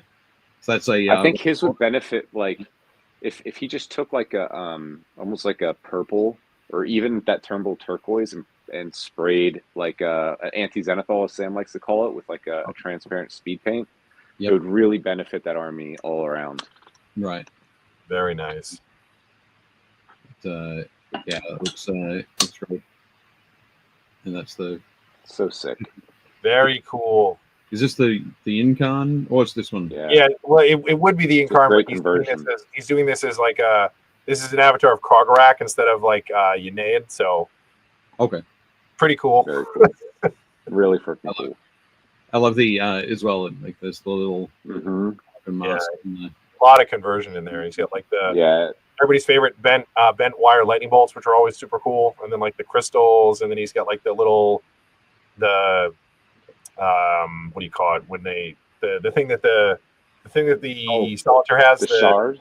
Yeah, like all the shapes when they move, they've got that field, so you can't see them. I forget what it's called. It's like a distortion field thing that a bunch of the characters have. But he has the same effect. Like when you see the solitaire is jumping over the base, and there's all these like sort of cubes or like the weird flat squares coming off of his cloak. Yeah. And it's because it's like fudging his image, like where he is. Mm-hmm. That's very cool. And he duplicated the same effects on the it's a hollow field, I think, but he's duplicated it here by putting all the geometric shapes up the top, like going up towards the sword and then like under his feet. Yeah. So it'll really cool. Pull that whole thing together. That's super cool. That's a ton of work. Yeah. Beautiful stuff. But so that was Ian Rosenthaler. Very nice. I think Iron Warriors. Yeah. So Jake, I thought you'd like really this one. Cool. That's very nice. I would not have read that as Iron Warriors. Like I was like, there's a lot of colors going on for Iron Warriors, but like they're super nice. Like he's got some hazard strips mixed in, so but very, very cool. Nice Praetor. Very cool. Yep. That's dope. Absolutely. That's super cool. It's fantastic. And again, as you mentioned, the lightning bolt. That's Alfarius. Yeah. Yep. Or do you think it's actually Alfarius, just pretending to be an Iron Warrior? I mean, he's got skills. We'll never know. He's like, this is my Iron Warriors army. Yep. And this is Lord of Skulls. Very Real cool. menacing. Yeah. Yeah, I like it. Really fun. The super hot magenta highlights are really cool. Yeah. Yeah. If he wins, you got to be like, and best painted army goes to the Alpha Legion. And then the last one I've got here is from Jason Ellis. It's one of the skirmish entries. Yeah, it was really, really nice. We had quite a few skirmish entries. I really loved his basing. Like, I like the technique, you know, using, I think, Dirty Down Rust, and he might be giving it an orange dry brush and then going back and coloring in the concrete, and really makes it pop. Oh. Yeah. A lot of nice contrast. Super cool. Yeah. I like the Krieger dragging the other Krieger behind the that's awesome. Yep. Yeah, I had to pick that out as the detail. Really cool. It's really clean, really striking, even though it had rust and blood on it. Very nice. But yeah, it does look great. It was so great, and the official. So we had a rubric. You could find it on the blog on one of the posts about the competition. Our friends at Best Coast Pairings, they're like, "Hey, we've been trying to do this with you forever. Like, here's an app that we made so that you can do all the scoring." I'm like, I felt like a jerk because I didn't call them, but it did happen really quickly. But they put together a great app, just modified the soft score process for their regular tournaments. They're going to work on it and refine it for the future, because we do hope for this to be a thing in the future and grow and scale it. But big thanks to everybody at Best Coast Pairings for stepping in and doing that for us out of the love of their hearts. It was great. Nice. Cool. That's awesome. Very cool stuff. And Super Dan Osborne says, "Yeah, definitely Dirty Down use that." Mm-hmm. No, very cool. It's a cool product. I think it's exciting. It's one of those things where as a what do you call it? As primarily I'm an army painter. That's where my focus is. That's where my No, what? nice. Yeah, I know. I'm sorry to drop this bombshell on you all now. After years and years of me painting like many individual models that Just all nothing but armies. yeah. Yeah, his new book that's coming out. It's called Single Miniatures, Heroes, and Busts. Exactly. You got to expand every now and again.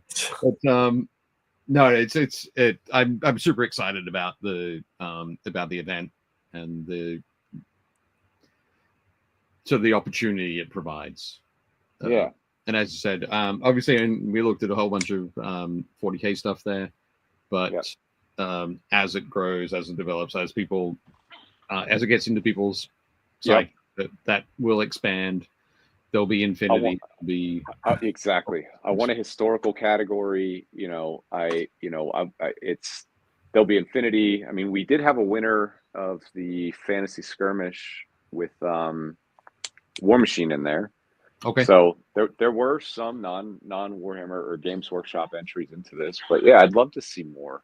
And I think next year. Like, let's be honest, next year you're gonna have like at least a handful of Trench Crusade war bands will be in there. You're gonna have other stuff. Like, that's gonna happen. Absolutely. And I think that's what's really cool about it, because it can trend and move and ebb and flow with the industry as different games come in and out.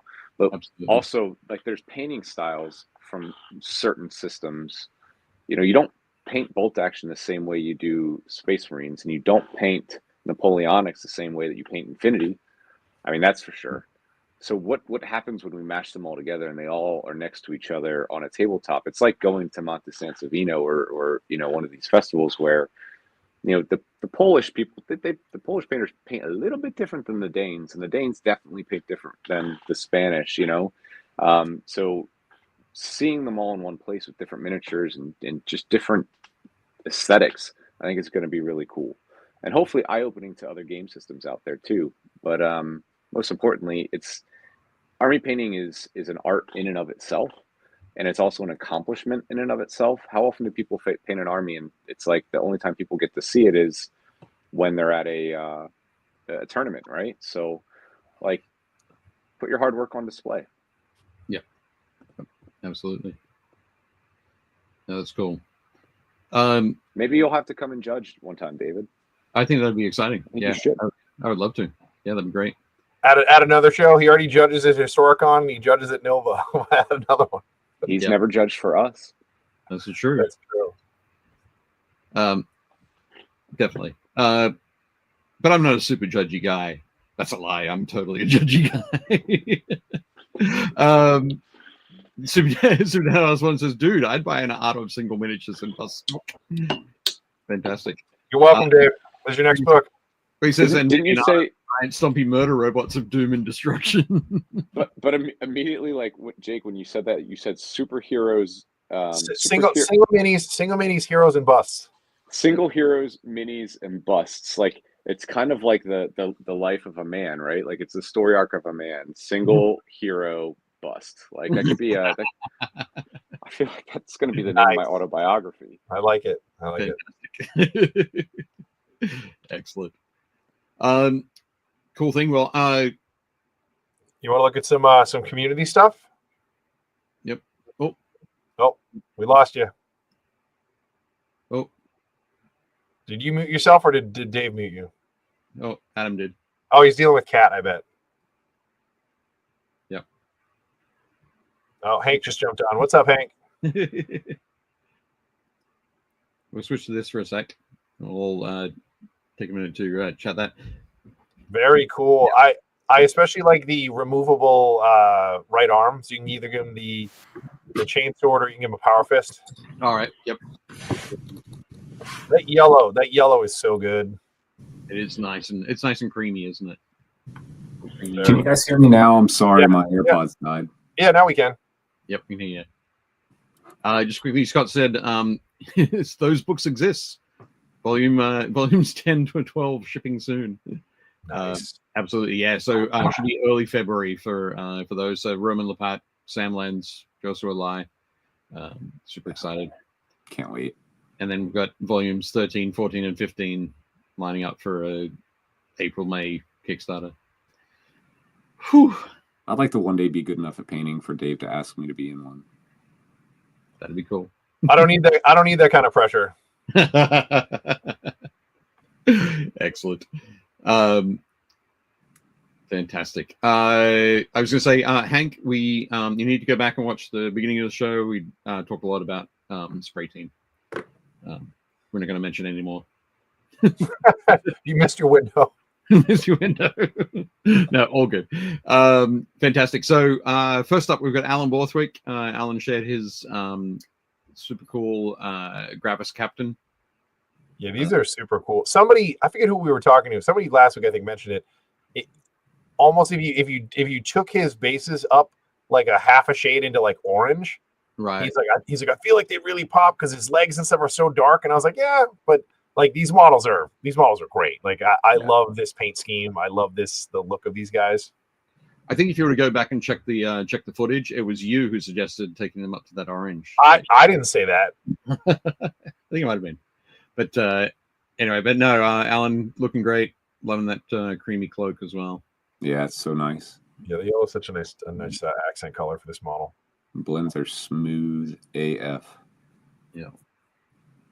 And Alan also showed off. He's added a few models to his Stargrave. He does love Stargrave. Wow, you know what? Alan's painting reminds me a lot of Kev Dallamore's. Yeah. Yep. It does have that really have that feel. And that's a huge compliment, Alan, because Kev is an OG. Yeah, I think definitely looking at particularly this type of model, something that's going to come through from North Star is going to be very much Kev's realm for sure. Yeah, for sure.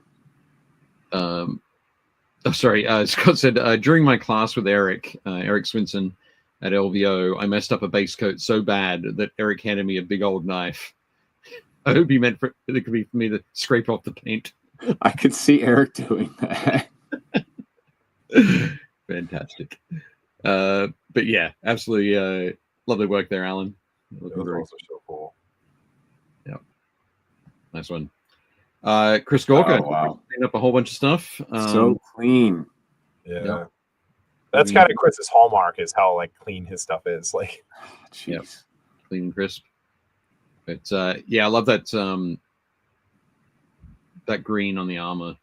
yeah, I like that he changed it up a little, because like Veers is, he's technically wearing German field gray, so everything is like really, but like you can't just have like a whole pile of white and gray models. Like the Imperial Army would be super boring. So like they always have like pops of color, and I like that he changed this guy up. It looks really clean and on brand, and he fits still. Yeah, absolutely beautiful stuff there, Chris. The work on the goggles is really nice too. Yeah, it's nice and subtle, isn't it? Yeah, just that extra pop. This model is awesome. This is like, it's crazy, but yeah, Chris said this was a commission piece done up as a counts as Logan Grimner. Yeah, he looks like a pissed off owlbear. I love it. Yeah, this guy is great. Definitely has that going on. But yeah, that there's so much little detail, like the crow that's on like the lamp pack. Yep. Mm-hmm. It looks wonderful there. Of course, as with all of these photos, these are all from our Facebook group of the Build Paint Play community. There are a lot more photos in each of the posts that you can go and check out. You can see all the feather detail that Chris has done on those wings at the back as well. Yeah, it's so sick. Oh yeah, this is for David Hummel. It's for his army. Oh, fantastic!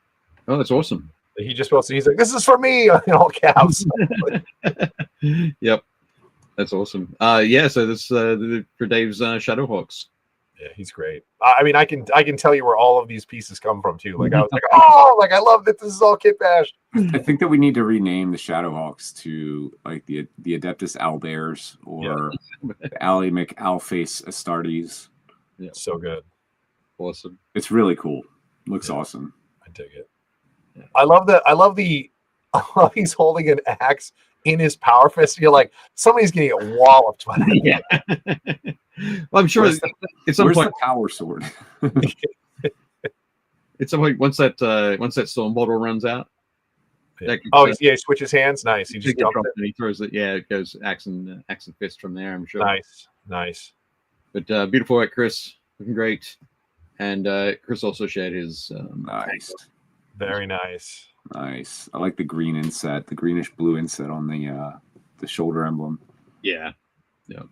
Just a nice sort of switch up for the pink tongue is so cool. It like breaks up the red without screwing up the paint scheme. Like it's awesome. Yeah. Looks lovely. Excellent work there, Chris. That's one. Clive Mills. I love the snow on the back. Yeah, on the cape there. Yeah. Great, doesn't it? Some cool werewolf dudes. Yeah. Wait, what were you going to say, Adam? Beastly. You see it on the front, you're playing D&D, you're like, oh, it's a werewolf. And then you're like, wait, why is there like a way bigger werewolf with a sword? That's his dad. Coming along He here. looks pissed. Yep. I do. I love this guy in the back. The eyes. Yeah, I dig it. Popping out nicely from that the white fur.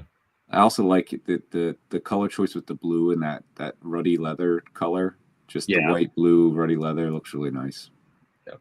Very cool. Yeah, definitely great work. Nice one there, Clive. Thanks for posting. We haven't seen Clive post for a little while. But, great to have you back. Next up, so Dan Ciliari. Nice. These models are so great. I love doing lessons with them. They're just so much fun. Yep. Dan posted basically all the models he painted in 2024. So Dan, sorry, not Dave. Do you know who these are? No, I deliberately chose models that I don't know. Okay. So I can learn tonight. So the guy on the left that's the Scorpion. Okay. See, I was gonna guess Scorpion Boy. Okay, you're close. And then so the guy on the right is Carnage. Carnage. Okay, radio. He's like another symbiote, like Spawn. He's another like person that's possessed by like an alien suit, basically. Okay, cool. But yeah, they look great. I wanted to pick the green and the red to get that nice. The green, Scorpion has such a great old school like 1960s villain costume. It's like, let's make him bright green. Yeah. You're like, really? You wouldn't make him like black so we can like blend in and get away? No. He's gonna be bright green, so you definitely know you see him. And I'm like, but Scorpions aren't usually bright green. It's the 60s. Nobody will care. Just make him bright green. I wonder if it's one of those things where it's bright green because that bright green would print the same way every time. It probably they got a deal on that color ink. Yeah. Well, I think there wasn't that the story about Hulk. Like originally, that first issue he was gray, but he printed in different grays on different pages. Yep. So they said, "What's the color?" Right. The same every time. I never heard that. Yeah, but I think it was on this show. Yeah, he's definitely. If you go back and look at the comics, Hulk is definitely not gray in the first issue. Like he's not green. He's not green. Yeah, but I expect it could be that. But these look great, Dan. Really nice work. And then this crazy model. That's cool. Yeah, I don't know what this is, but it's cool. It is cool. There's a piece that Matt DiPietro did that is in I think it was Matt. Basically it's an enormous fish in this sort of style being ridden by somebody like laden down. It's obviously magically flying through the air, laden down with bits and pieces. But this looks to be a riff on that. But I don't know. Is the fish flying in the air and the man's riding on top of it, or is the man riding the fish underwater? That's a good question. Because either way, unhappy. You have to stretch your imagination a little bit that the guy can hold his breath underwater for a really long time, where the fish can, breathe without it. I mean, if it was D&D, he could just cast breathe water on himself, and then he'd be fine. And could be that. Yeah. Tune in next week for an hour-long, 30-minute conversation about this. Fantastic. But Dan, it looks great. I love your color choices here. Yeah, it's really nice. Everything works in well. That the sort of the deep turquoise through into that desaturated blue-gray, into the purple in the mouth, all work really well. Yeah, that Josh Sawyer says that fish is kind of Hieronymus Bosch-esque. Nice. That feel. Yes, you are correct, Scott. That DiPietro's version can be found in the Art of Miniature Monthly. I think that's volume 1. Absolutely. Fantastic. Oh, Fabrice. That's cool. Fabrice, yep. Coming in with his Black Templars Redempted Dreadnought. The more I look at some of the new GW stuff, some of the stuff is so ridiculously busy. Like there's so much going on in this model. Well, this is kit bashed. This is This is kit bashed. This is like it's a lot of 3D printed parts on this. Yeah, but there's just it's great. It's like glorious how over the top it is. Yeah, absolutely. I love the melted candles on the shoulder plates. Yeah, those are super cool. That wax going in. Yeah. Running down there. I like obviously this dreadnought was like in a bad neighborhood. Like I like how everything is chained onto him. Like it's like the plate on the front, and then like the book, and then like the lamps on his shoulders, and then like his guns are chained on, and then his power fist is like chained to the minigun. Like there's a lot. He's like he hangs out with the Blood Ravens too much. Yeah. He's like don't steal my shit. Yeah. Keep it in there. That's my power sword. But looking awesome there, Fabrice. Super cool. Yeah. Nice work. Dave Hummel wants to know who's going to try and roll the Dreadnought. There you go. That's just for you, Jake, right there. Yeah. Yeah, this is great. I talked about this last week, and Sue immediately tagged me. I was like, "Oh, I'm also working on Worlds." I was like, "That's awesome." He did his with a metallic undercoat. Oh, cool. Good idea. Yeah. I really like the white because it almost leans into cream when it's finished. Yeah, very much so. Yeah, he dirtied it up with looks like an oil wash. I mean, like smudged it. Wow, really, really cool though. Really good idea on the metal white airbrush, and then it looks like, do you do like a speed paint or an ink or something like that for the blue? Yeah. I think so. Yeah. Yeah, I think that is some army painting hacks right there. Really cool. Yeah. And then if you go to the next page, if you look at the backs of the legs, because they're the iron suits, he left the backs kind of metallic. Nice. So only the front plates have like the dark blue stain to them. They look really nice. He's got some cool conversion bits in here too. He's got like the guy with the Centurion's like mohawk, and he's got some different spike helmets and stuff. He's got a cool mix in here. Yeah. Yeah, I do love the variety of iconography through there as well. Yeah, they're really fun. I'm looking forward to this project. I think I'll be able to bust this out in all 4 of the squads. Well, the 2 tactical squads, and then the other 2 squads. The 3 squads will look very different. They won't look uniform. Yeah. And the new Mark III kits are so nice. Yeah, beautiful work there. So then they look great. Awesome. Really nice. And then we got a sneak peek before of Jeff Smith's. So it's his chaplain for the Wolf Spear. Very nice. Very cool.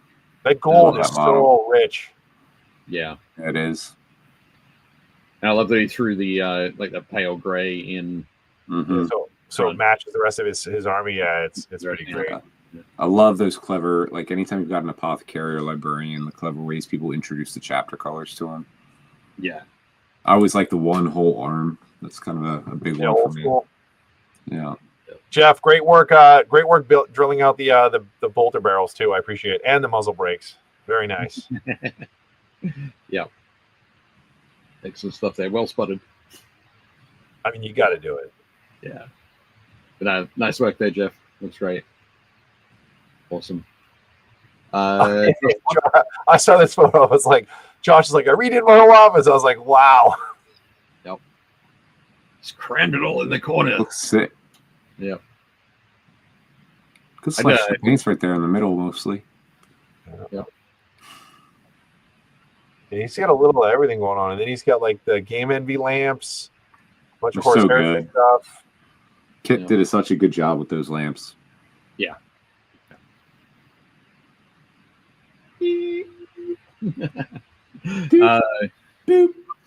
Nice. I just have my off-brand knockoff desk lamp. Oh. It does have this cool gooseneck though, which is kind of neat. Ooh, pretty cool. You're a cool gooseneck. Excellent. Excellent. But now looking at that, Josh. Funnier than it should have been. If it's working. He's got a lot going on here. Yeah. He's got some D&D stuff up there too. That's that blue square in the middle. Okay. That's that's Icewind Dale. That's the Icewind Dale book. Cool. And he's got some heresy stuff up here. Yeah. He's got a whole bunch of heresy stuff on the left. That's like it looks like a there's a Vindicator, and then it looks like a box of Terminators, and then Cataprachi. Yeah. This might be why you can't get any of the jump pack guys. Yeah. They're on Josh's shelves. Cornered the market. Yeah. But that's cool. Glad you got everything reset. Awesome. Cool. Next up. Very cool. Kelly Rowe. Very nice Eldritch Flame. Super Yeah. cool. Yeah. This looks really nice. I love the way that it's working, that the OSL is working here on the leg. Even on the gray stone. I also like the purple gems look really nice. Yep. Just that nice little pop there on the. But no, it looks wonderful, Kelly. That's a cool dragonborn too. I like his head. Yeah. And Kelly's also cleaned it up. Oh, that's lovely. Nice. That rich magenta on the skirt there is really cool. Yeah. Yeah, it looks really good. I didn't include the photo. There's a photo from behind, and Kelly's done a beautiful job there on the blonde hair as well. Doesn't have that kind of. Sometimes you can have a little bit too yellow.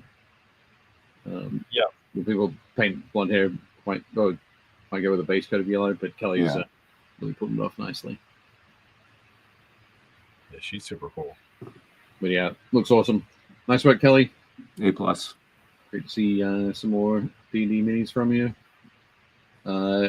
Next up, Ken Hartnett. Nice.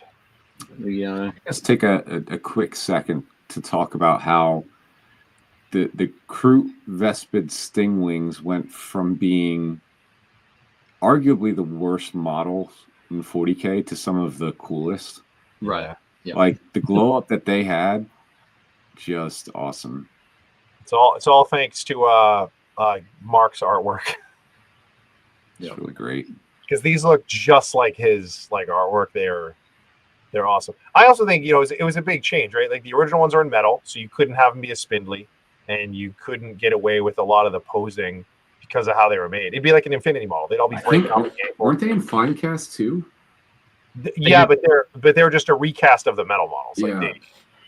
The fine cast ones were terrible. Like yeah, they're not good. But no, the new plastics they're chef's kiss. These are phenomenal models. Yeah. Scale is great too. Yeah, they really did a good job. I like his paint job is fantastic, Ken. Ken did a really good job with these too. I like that they're kind of like dark. They look like like bottle flies or something. Like they have like a kind of a natural look to them. I dig that. Yeah. This is for his Far Side Enclaves. That's why they all have like the red helmets and stuff. You get all that stuff in the background.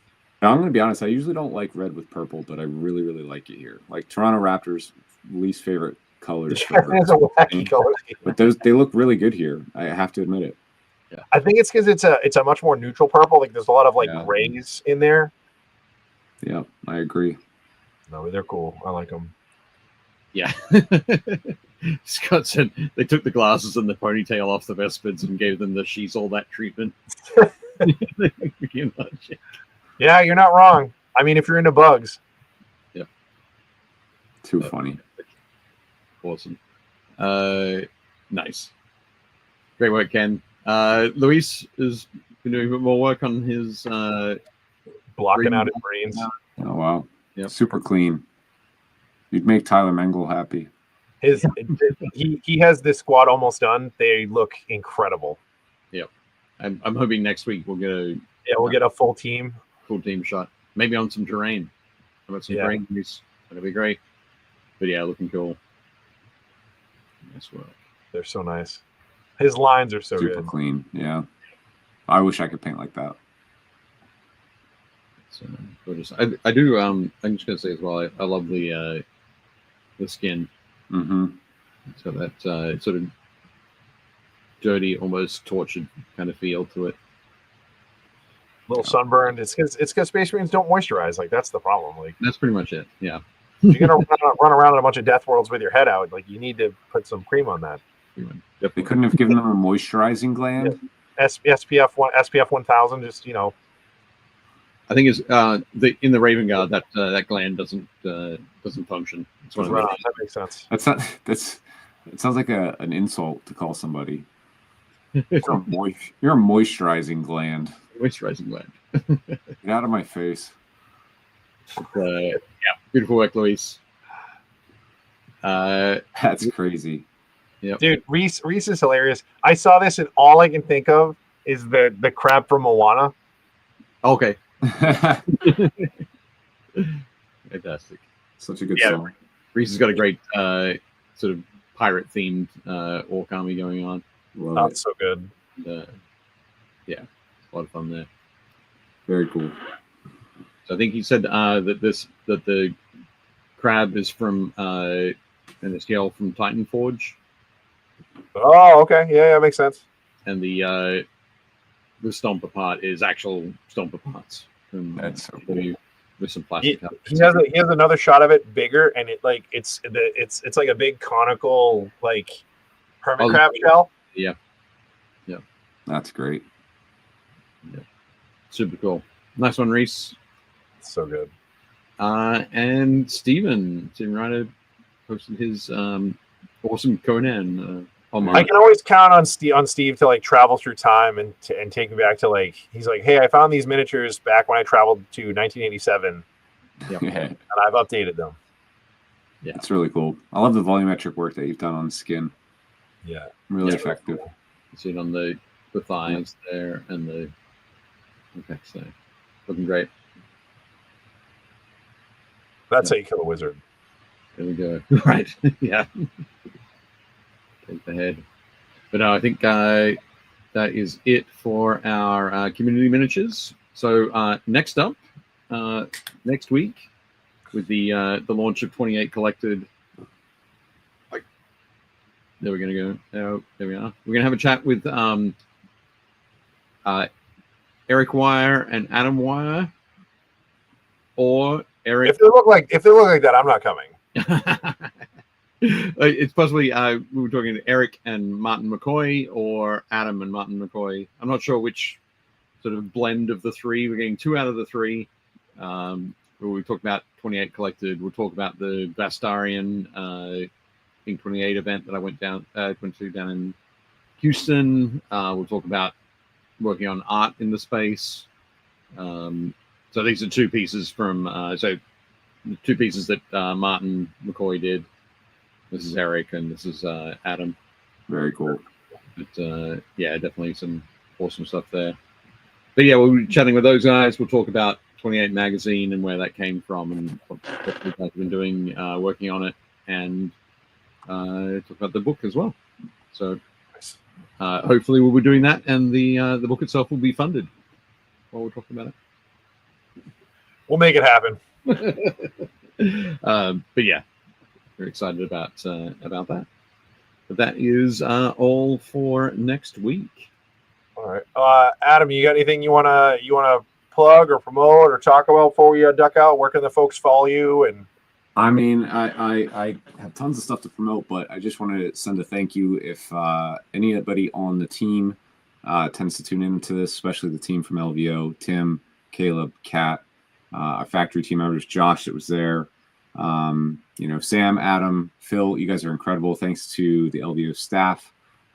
Thanks to Verco's Vault for putting on the hobby program, doing everything that they did there. Charity and Trevor, it was an incredible show. Great way to kick off 2025. If you guys want to know more about the John Blanche paint sets, stay tuned to the Army Painter channels, especially YouTube. We've got more videos coming and a pre-order that's going to run us into a February 22nd street date. So call your favorite hobby shops, visit us on the website, and pre-order those sets. Yep, fantastic. We have links to the Army Painter website down below. You can check out their blog and go to their YouTube channel from there. Of course, Instagram as well. A whole bunch of different places. We had Tyler's putting some awesome stuff up. Oh, yeah. And, of course, yeah, thank you very much for your ongoing sponsorship. Of course. Excited for another season with the Army Painter. I'm looking forward to another season of Build Paint Play. I can't talk. I just did it for like 6 days in Vegas. Yeah, no worries. No, thank you very much for joining us, particularly after a long trip. I know, how much of a grind those can be. I say a grind, but we wouldn't do it. It's a fun grind. It's a fun grind. Yeah, we wouldn't do it if we didn't love it, right? It is. Yeah. Absolutely. Dave, are you ready? And I'll. I'll get. Well, yeah, like David said, Adam, thank you so much for being here. It's always a pleasure hanging out and talking to you. Thank you guys for tuning in, and we appreciate everybody's feedback and posting stuff. And Scott with his side comedy we got going on in the thread. It was really cool to do a recap like this right after LVO with someone who was there and kind of get it fresh and see all the new stuff. The Blanche paint sets look great. I'm glad we got to see more of that and talk about that a little bit more in depth for folks. If you guys need anything, obviously you can message us on Facebook, or you can poke Army Painter if you have questions there as well. If there's anything we can do to help you out, let us know. Don't forget to post your stuff for next week. We'll show off some more stuff at the end of the show. And if you guys need anything, again, we're always around. Big thoughts and prayers out to Kat. Hopefully she gets out of Lincoln, Nebraska at some point in the next 24 hours. We will see you guys next week. And as always, do not forget to build, paint, play. Yeah. Shut up and sit down.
sit down.